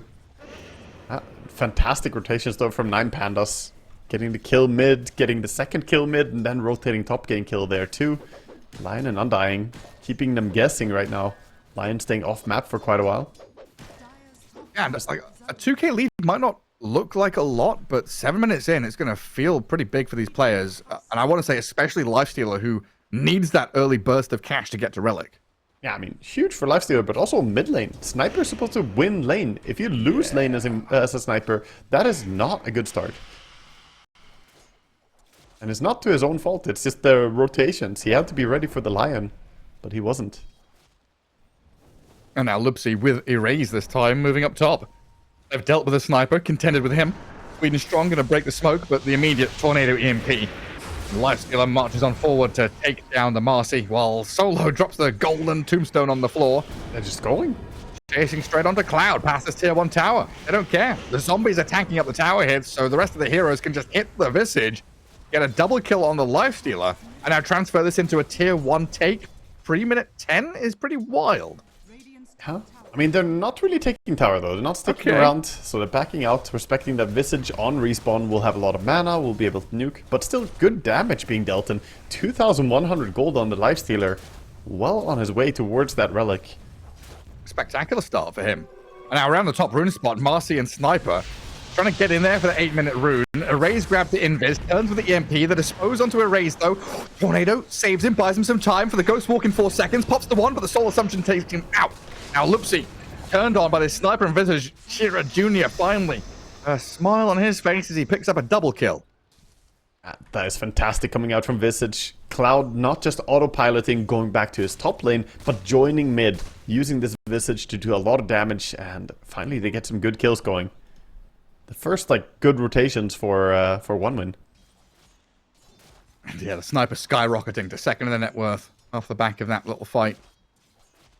It seems like the Invoker has given up any illusion of, playing naturally in the lane. He has started roaming, rotating already. A good play up top. Now heading bottom with a Ghost Walk. Not going to find anyone just yet, though. Mankushi has already leapt across the treetops. Yeah, good defensive scan. They know the Undying, or at least even someone is there. It's both Undying and Invoker. Have we looked at the Night Stalker's quick buy? The Midas. Yeah, I'm generally not a fan of the Midas, but on the other hand, they are kind of winning the early game really hard, so maybe it's okay, get away with it. This is the old... It used to be Midas Shard Rush every game, but it is a bit more slow-paced than some other item builds. Generally more a fan of the double bracer into face boots into phylactery, or, go straight towards the SMY. I guess it's going to coincide a little better with Lifestealer's second timing, right? This Radiance into Armlet. Armlet is the actual I'm ready to go item. So this Night Stalker will be like Midas plus maybe half a BKB or a Blink or Phylactery, whatever he's going to be aiming for after that. Yeah. Also, perhaps he feels like he needs to recover a little bit, because the rotations were great towards mid, but that meant that he was left alone bottom, so he doesn't really have the start that he would have wished for. Gives him a chance to recover a bit. Mankushi off lane, back into jungle. Relic being delivered to the Lifestealer, while this Monkey King is a good, 3 grand away from his. Yeah, the timing difference. So he's going for the Radiance build on the Monkey King. Interesting. We've seen a lot of different builds on Monkey King, but Radiance is not that common. It's usually Maelstroms, Gleipnir Rushes, or even Battle Furies. What a funny little guy. Look at that smile. Little mushroom. And then the dead, soulless eyes that see into oblivion. And Super Mario comes out of nowhere, stomps him. I'm going to eat your soul. Oh, that's how I imagine him talking. It's always the cheeriest ones that have the deepest personalities, Yes. You should narrate some good SNES games or something. It'd be great. That's cute little animals. Yeah, Monkey King Radiance into Ags was kind of cool, what, 4 years ago or something, but I've not seen that in a hot minute. And top lane, Ooh, the stun. Pandas. Off the mark. Reading strong, off he goes. Rebounds out of the kind of failed initiation. And they're going to kill on Lion, while the Lifestealer, next to the Tombstone, still being eyed up here by Mankushi. Will kill the Tomb. Chain Frost on the Undying, going to bounce back to him. And onto the Night Stalker. That's where it'll stop, as Solo takes the focus. A double kill for Chira Jr. as One Win bring all 5 up top. That's painful, but all that really falls back to that Sweden Strong didn't die. If they got the kill cleanly with the stun, they would be happy to take the fight, but the moment they failed to kill Marcy, they had to just scramble and get out. Lupsi with a unusual mistake. Normally has been really on point. We've been praising him.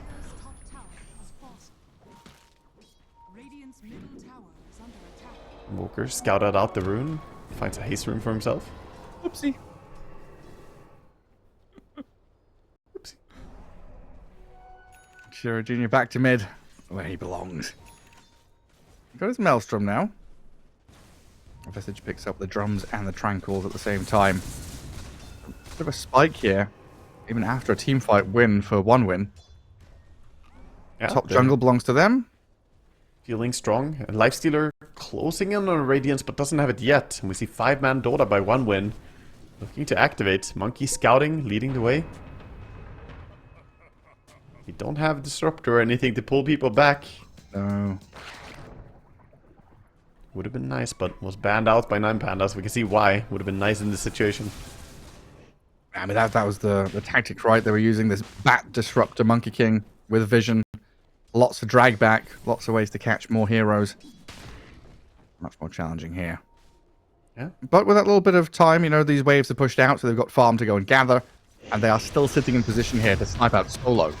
And the Marcy ulti and Sniper. Plenty of damage to take the Undying out. And yeah, they'll know about the Observer Ward now. Not the biggest kill, but again, Solo, he can't resist D-warding, you know. He knows there's a ward, he wants to go for it, but they hung around long enough. Gets the kill on him. Lion grouping up together with Night Stalker for a smoke. Sniper is showing himself on mid. That's definitely the target. He does have some protection around the bodyguard and a lich. Just gotta get there. Can they save him though? Night Stalker comes round the trees, and that's a surprise for Fishman. Now the Sniper sent skywards, comes down into the EMP, then just stuns the TP, all the damage from a neutral creep apparently. Killed him. That's what kills the Sniper. Sad for 9 Pandas. One Cloud? This is just pretty tanky. I don't know if you can go diving tier 1 here for him.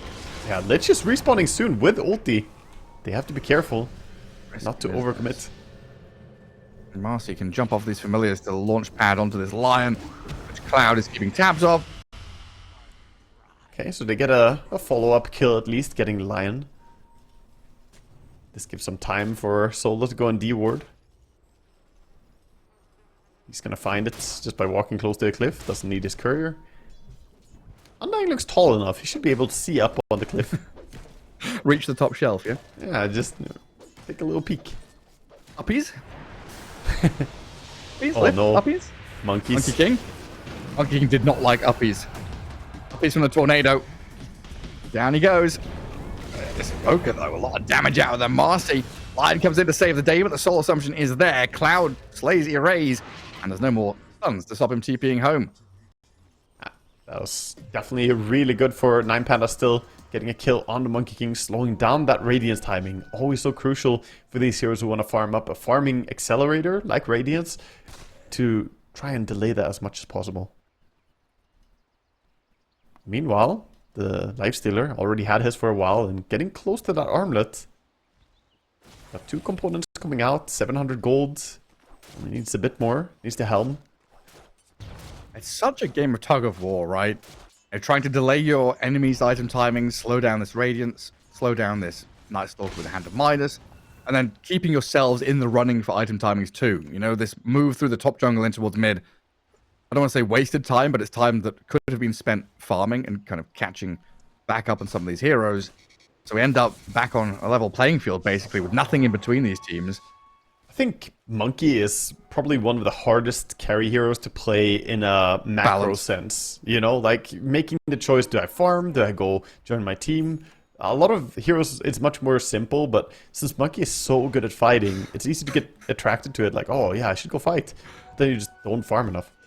Yeah, I mean, it was us casting, right? Liquid against Avilus. Yes. Monkey King against the Zibe Underlord, right? And it was 7-0, minute 7 or something, and then started rotating. But then you feel that rotation loses, or not necessarily does, but can very often lose momentum.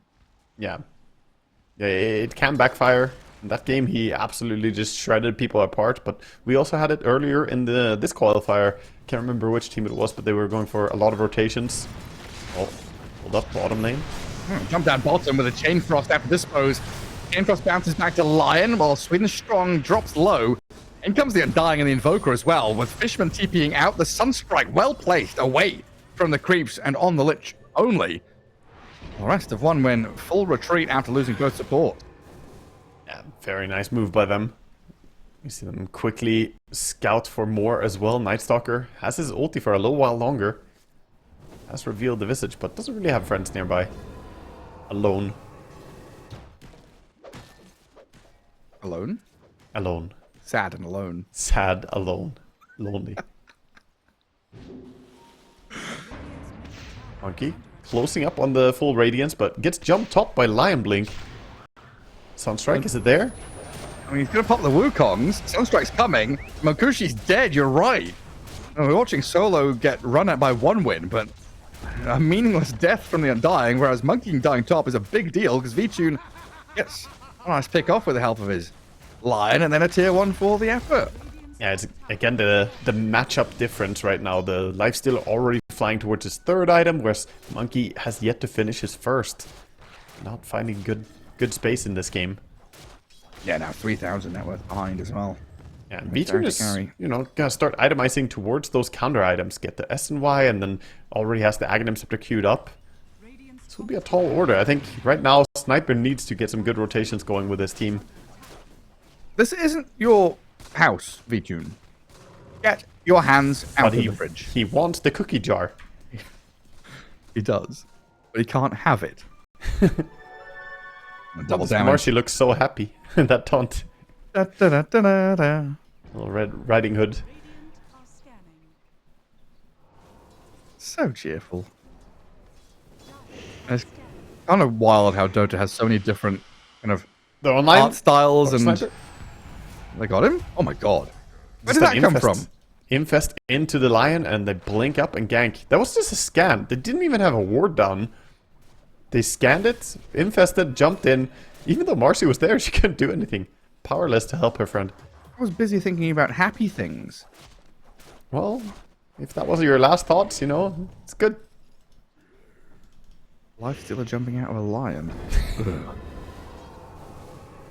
Sniper dead for 20 means tons of map space here for 9 Pandas.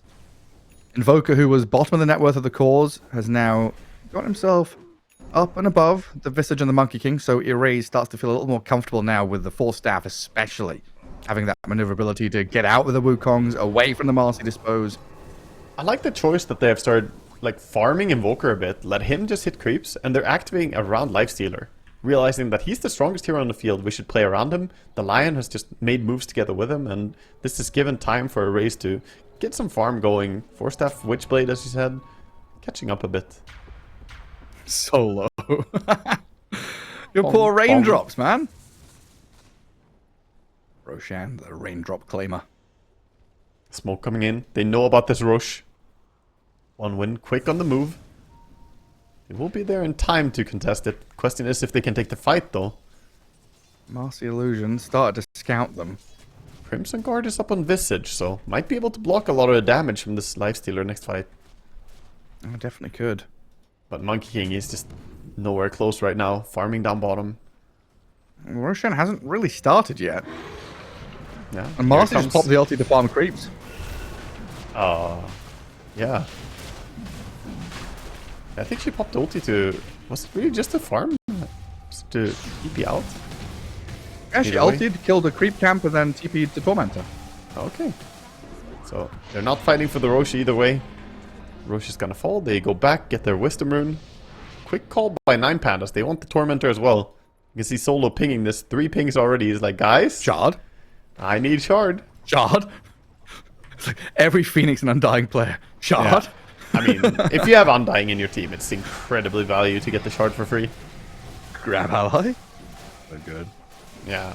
I mean, before the nerf, it was meta defining. Undying. He was about to die, but Lifestealer, being a good guy carry. Very nice. We talked before about how Morphlings or Ricky, they might kill your supports, but Lifestealer helps them. What a nice guy. Yeah, lovely.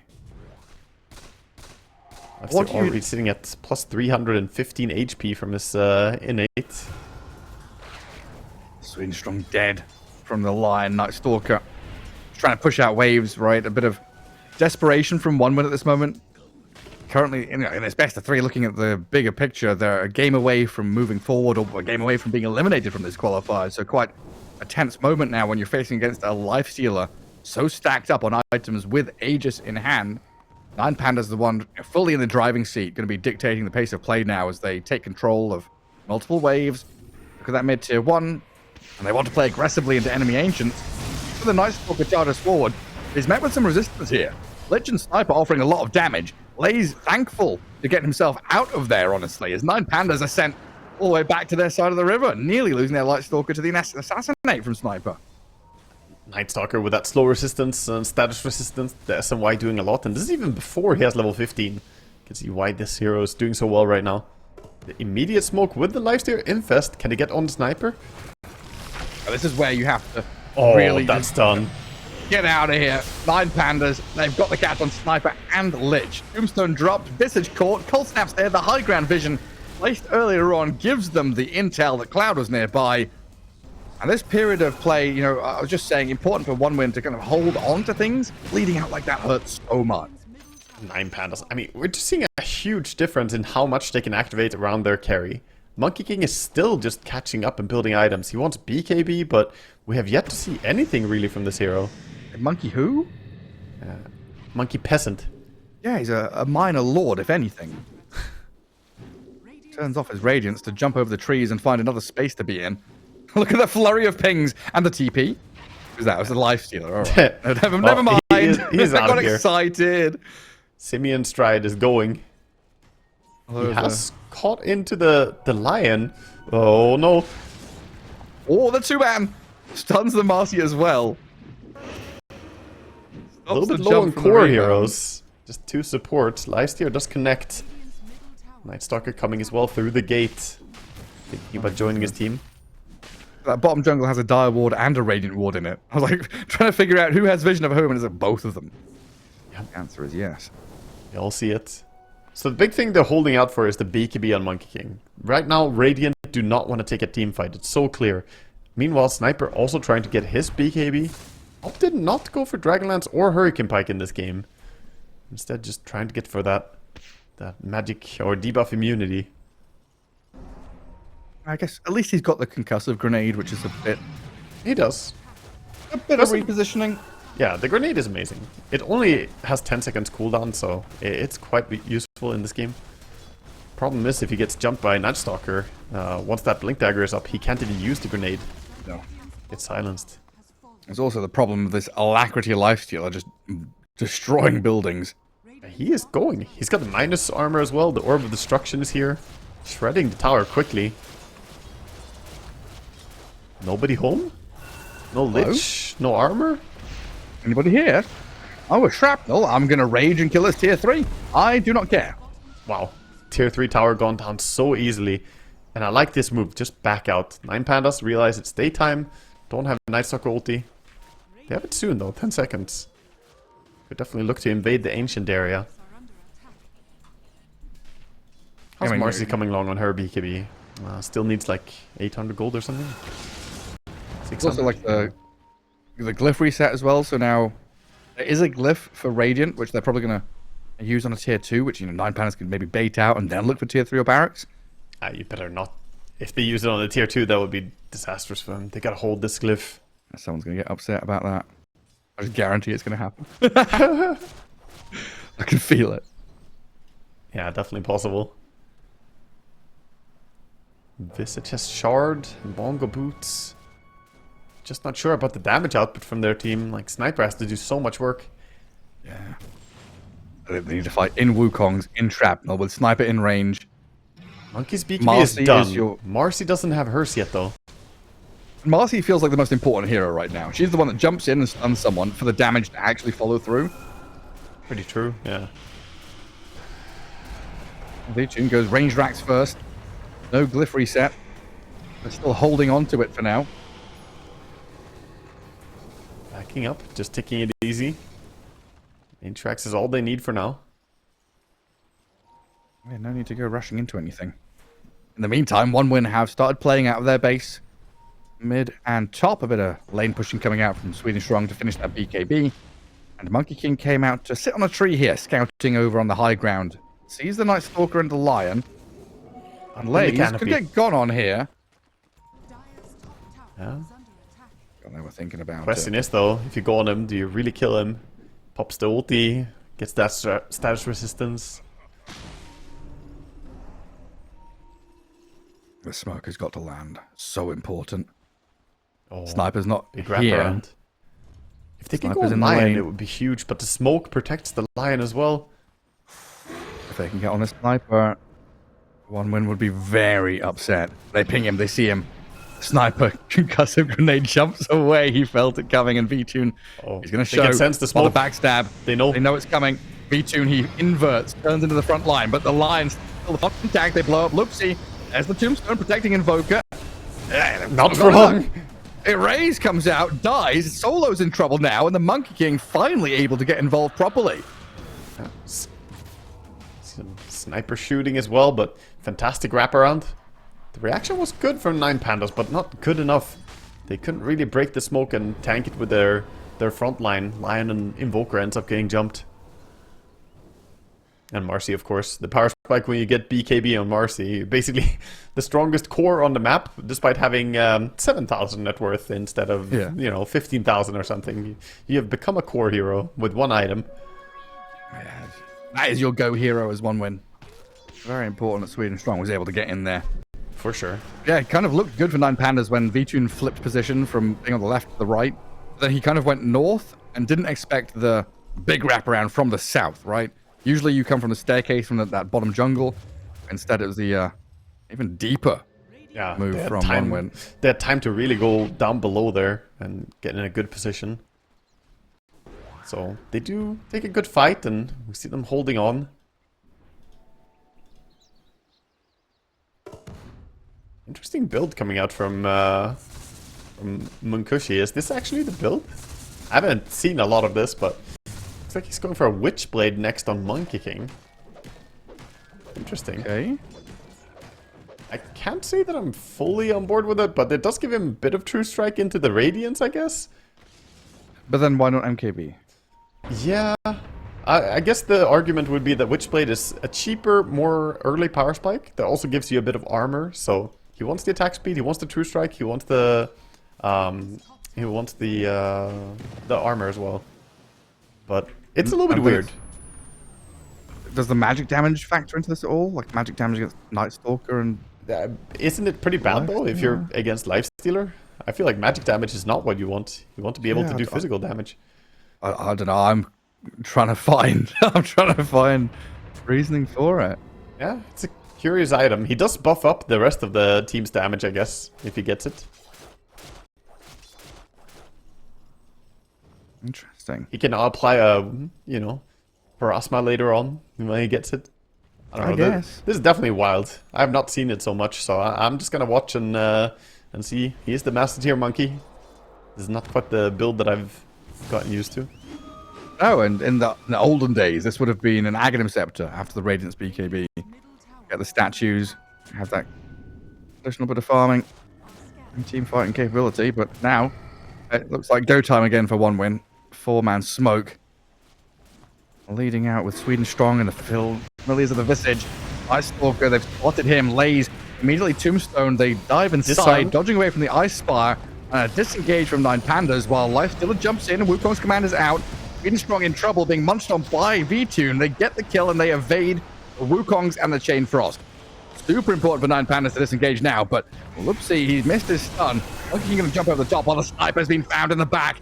V-Tune and Lays, they snap into action on the primary target. Fishman TP's out now, and full evacuation for 1 win. Cloud is going to be left here alone while the Monkey King tries to dip. Can Nightsucker catch him? Get the blink? Cuts the tree with the quelling blade? Oh, he's found him. I mean, Visage is dead to rights. There's no chance of escaping there. The Monkey King who turns and fights Lays, but he's bought so much time. The rest of the squad can now come back in and help while Booker kiting and baiting. He arrives with a cold snap, and now they'll finish him off. Fighting out in the open is so difficult for Sniper. It's basically an impossible task. Like, yeah, you can live during your BKB, but if they just wait it out, then they go on you afterwards. It's so difficult for him. He really needs the safety of his own base. Nullifier is here. Fishman wasn't ready for it. Oh, he's going to deny the Observer Ward first. Let Fishman have it. Could have been plus 1 HP. The value you lost. Oh, plus 230 gold going Fishman's way. Could have been denied. Oh, that's a full set of barracks and a tier 3 mid. Monkey King is dead for 30 seconds, so it looks like another set. Glyph's available for 1 win, and Sniper is starting to peep away at V-Tune. Shiro Jr. just doesn't have the damage really here without the rest of his team to follow up. They don't have a need to go high ground right now. 9 Pandas though, they can happily just control the map, and they know the situation that 1 win are in. Just stuck in their base. They didn't get what they wanted out of the draft. The Sniper didn't dominate the laning stage, and now they're in this despair moment where it feels like leaving your base is a death sentence. So much pressure on the Marcy and the Monkey King in the team fights. Meanwhile, we saw the value of the Aghanim Scepter Lifestealer, countering not just the Monkey King, but in fact the Marcy just doesn't do anything.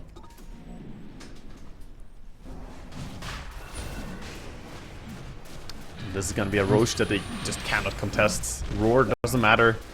It's going to take it down quickly. Not at all. And Nemesis Curse, a ton of damage.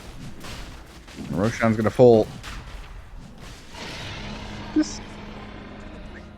Yeah, second Roche. Get the Aegis on Lifestealer again, since he's the one who's going to be sieging high ground.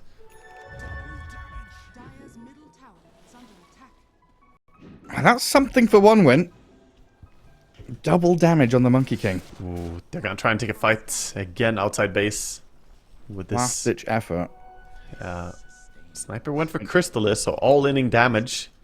Look at Solo. Solo is ready to break that smoke. They're aware of what's going on right now. They don't see any hero. Counter smoke. Undying doesn't have his passive for 2 minutes. It's not as though he's got a free life. He is going to die. Finger of Death and a unthrown at the Marcy. Jump back in. Lion trying to finish really strong off as V-Tune walks straight through the Wukong's command. Blows up the Marcy now and will dip. Escape out as the Sniper launches some shrapnels in. Night Stalker looking to try and get on this Monkey King and zone him away. Lupsi's going to bite back. Those shrapnels hurt. They took him down in the end. It looks like the double damage rune from Monkey King not going to get them any big payoffs. So buyback used. A little bit of a win for 1 win, but retreating back to their own base. See if they can actually defend as well. Strength and lifesteal, just walk up, rage, hit building, and walk away. Yeah, he has enough armor now as well. With the alacrity, he can do a lot of damage during the duration of his rage. The extra armor from the Nullifier really helping him survive the sniper attacks.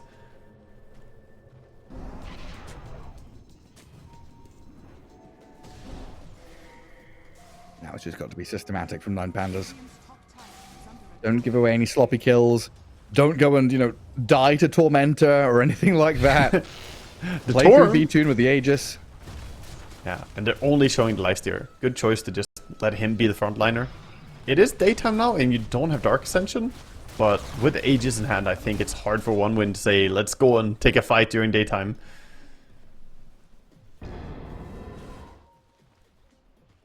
Well, 9 Panda's not going to rush into anything, though.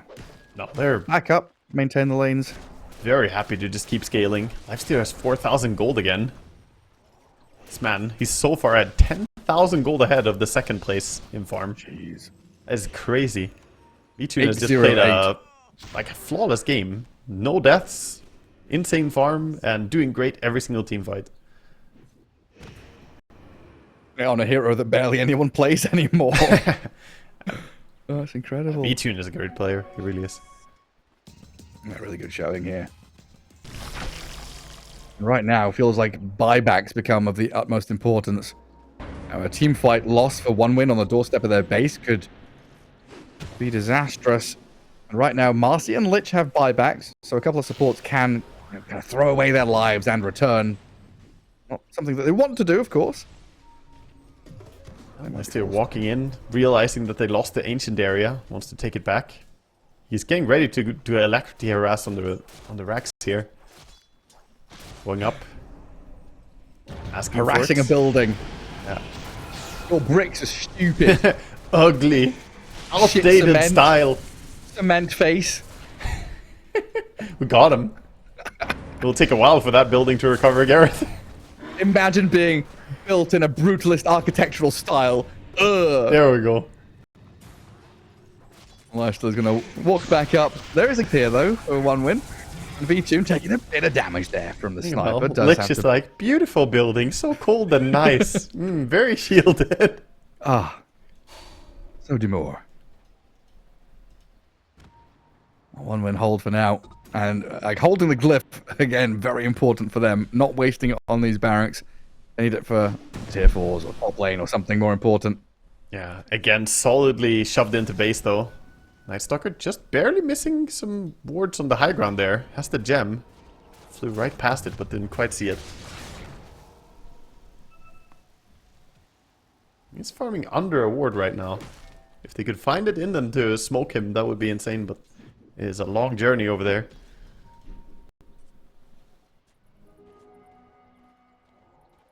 Has the Witchblade 20. Has the Witchblade done anything? I mean, it does stuff all the time. It does pierce BKB, the slow from the Witchblade. So that's something. I don't know. Boundless Strike a projectile? Yeah, it's faster Boundless Strike.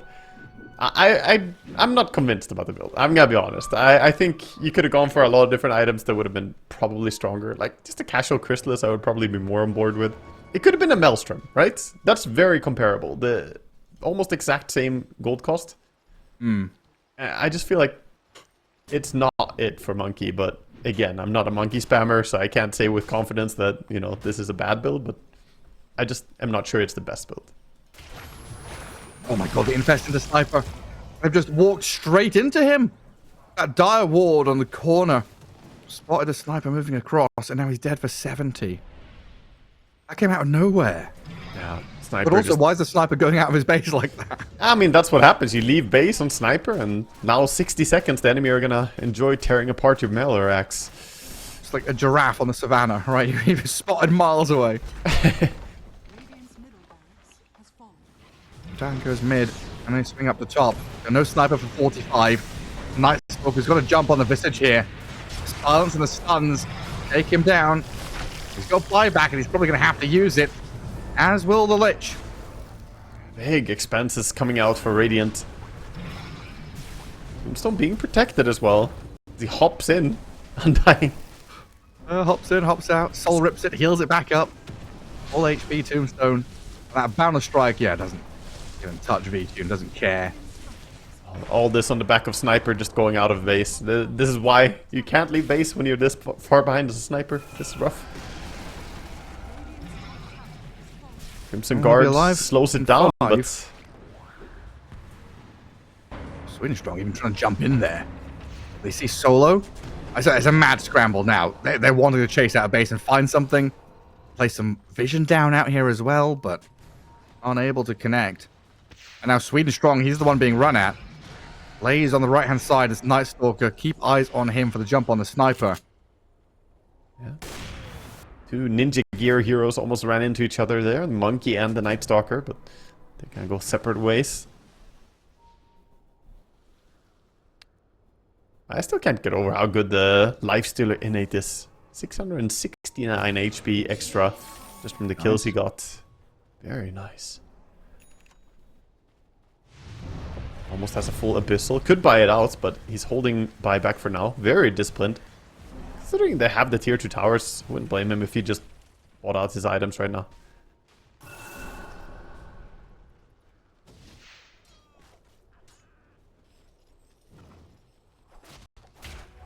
He just gets to sit mid-wave. Yeah. A lion behind him. The rest of the team shoving out top. Soon level 25 on Lifestealer. He can get that 1 second rage duration, which by the way was a funny talent because it was bugged for, I don't know, 2 years or something, and people still picked it. And here's the fun part, it had a higher win rate than the other one, even though it didn't work. It just didn't give you anything? It gave you nothing! And it was still the higher win rate, Gareth. The reason being that people who picked it are obviously not stupid, and they realize that being in debuff immunity is good. Wow. That was my fun trivia for the day. It does work now, as far as I know. At least so they said. They said they fixed it. Just the people who were picking it was better at the game. Yeah. It's hilarious. Well, Going for Tormentor. Ooh. Scan on scan. They all know where they are. The shard for Sweden strong, and they get back to base. Good bailout. Night Stalker is hungry. Oh yeah, he doesn't care about the force field, does he? He just flies over the top. Got the full AC now as well. He's giving vision.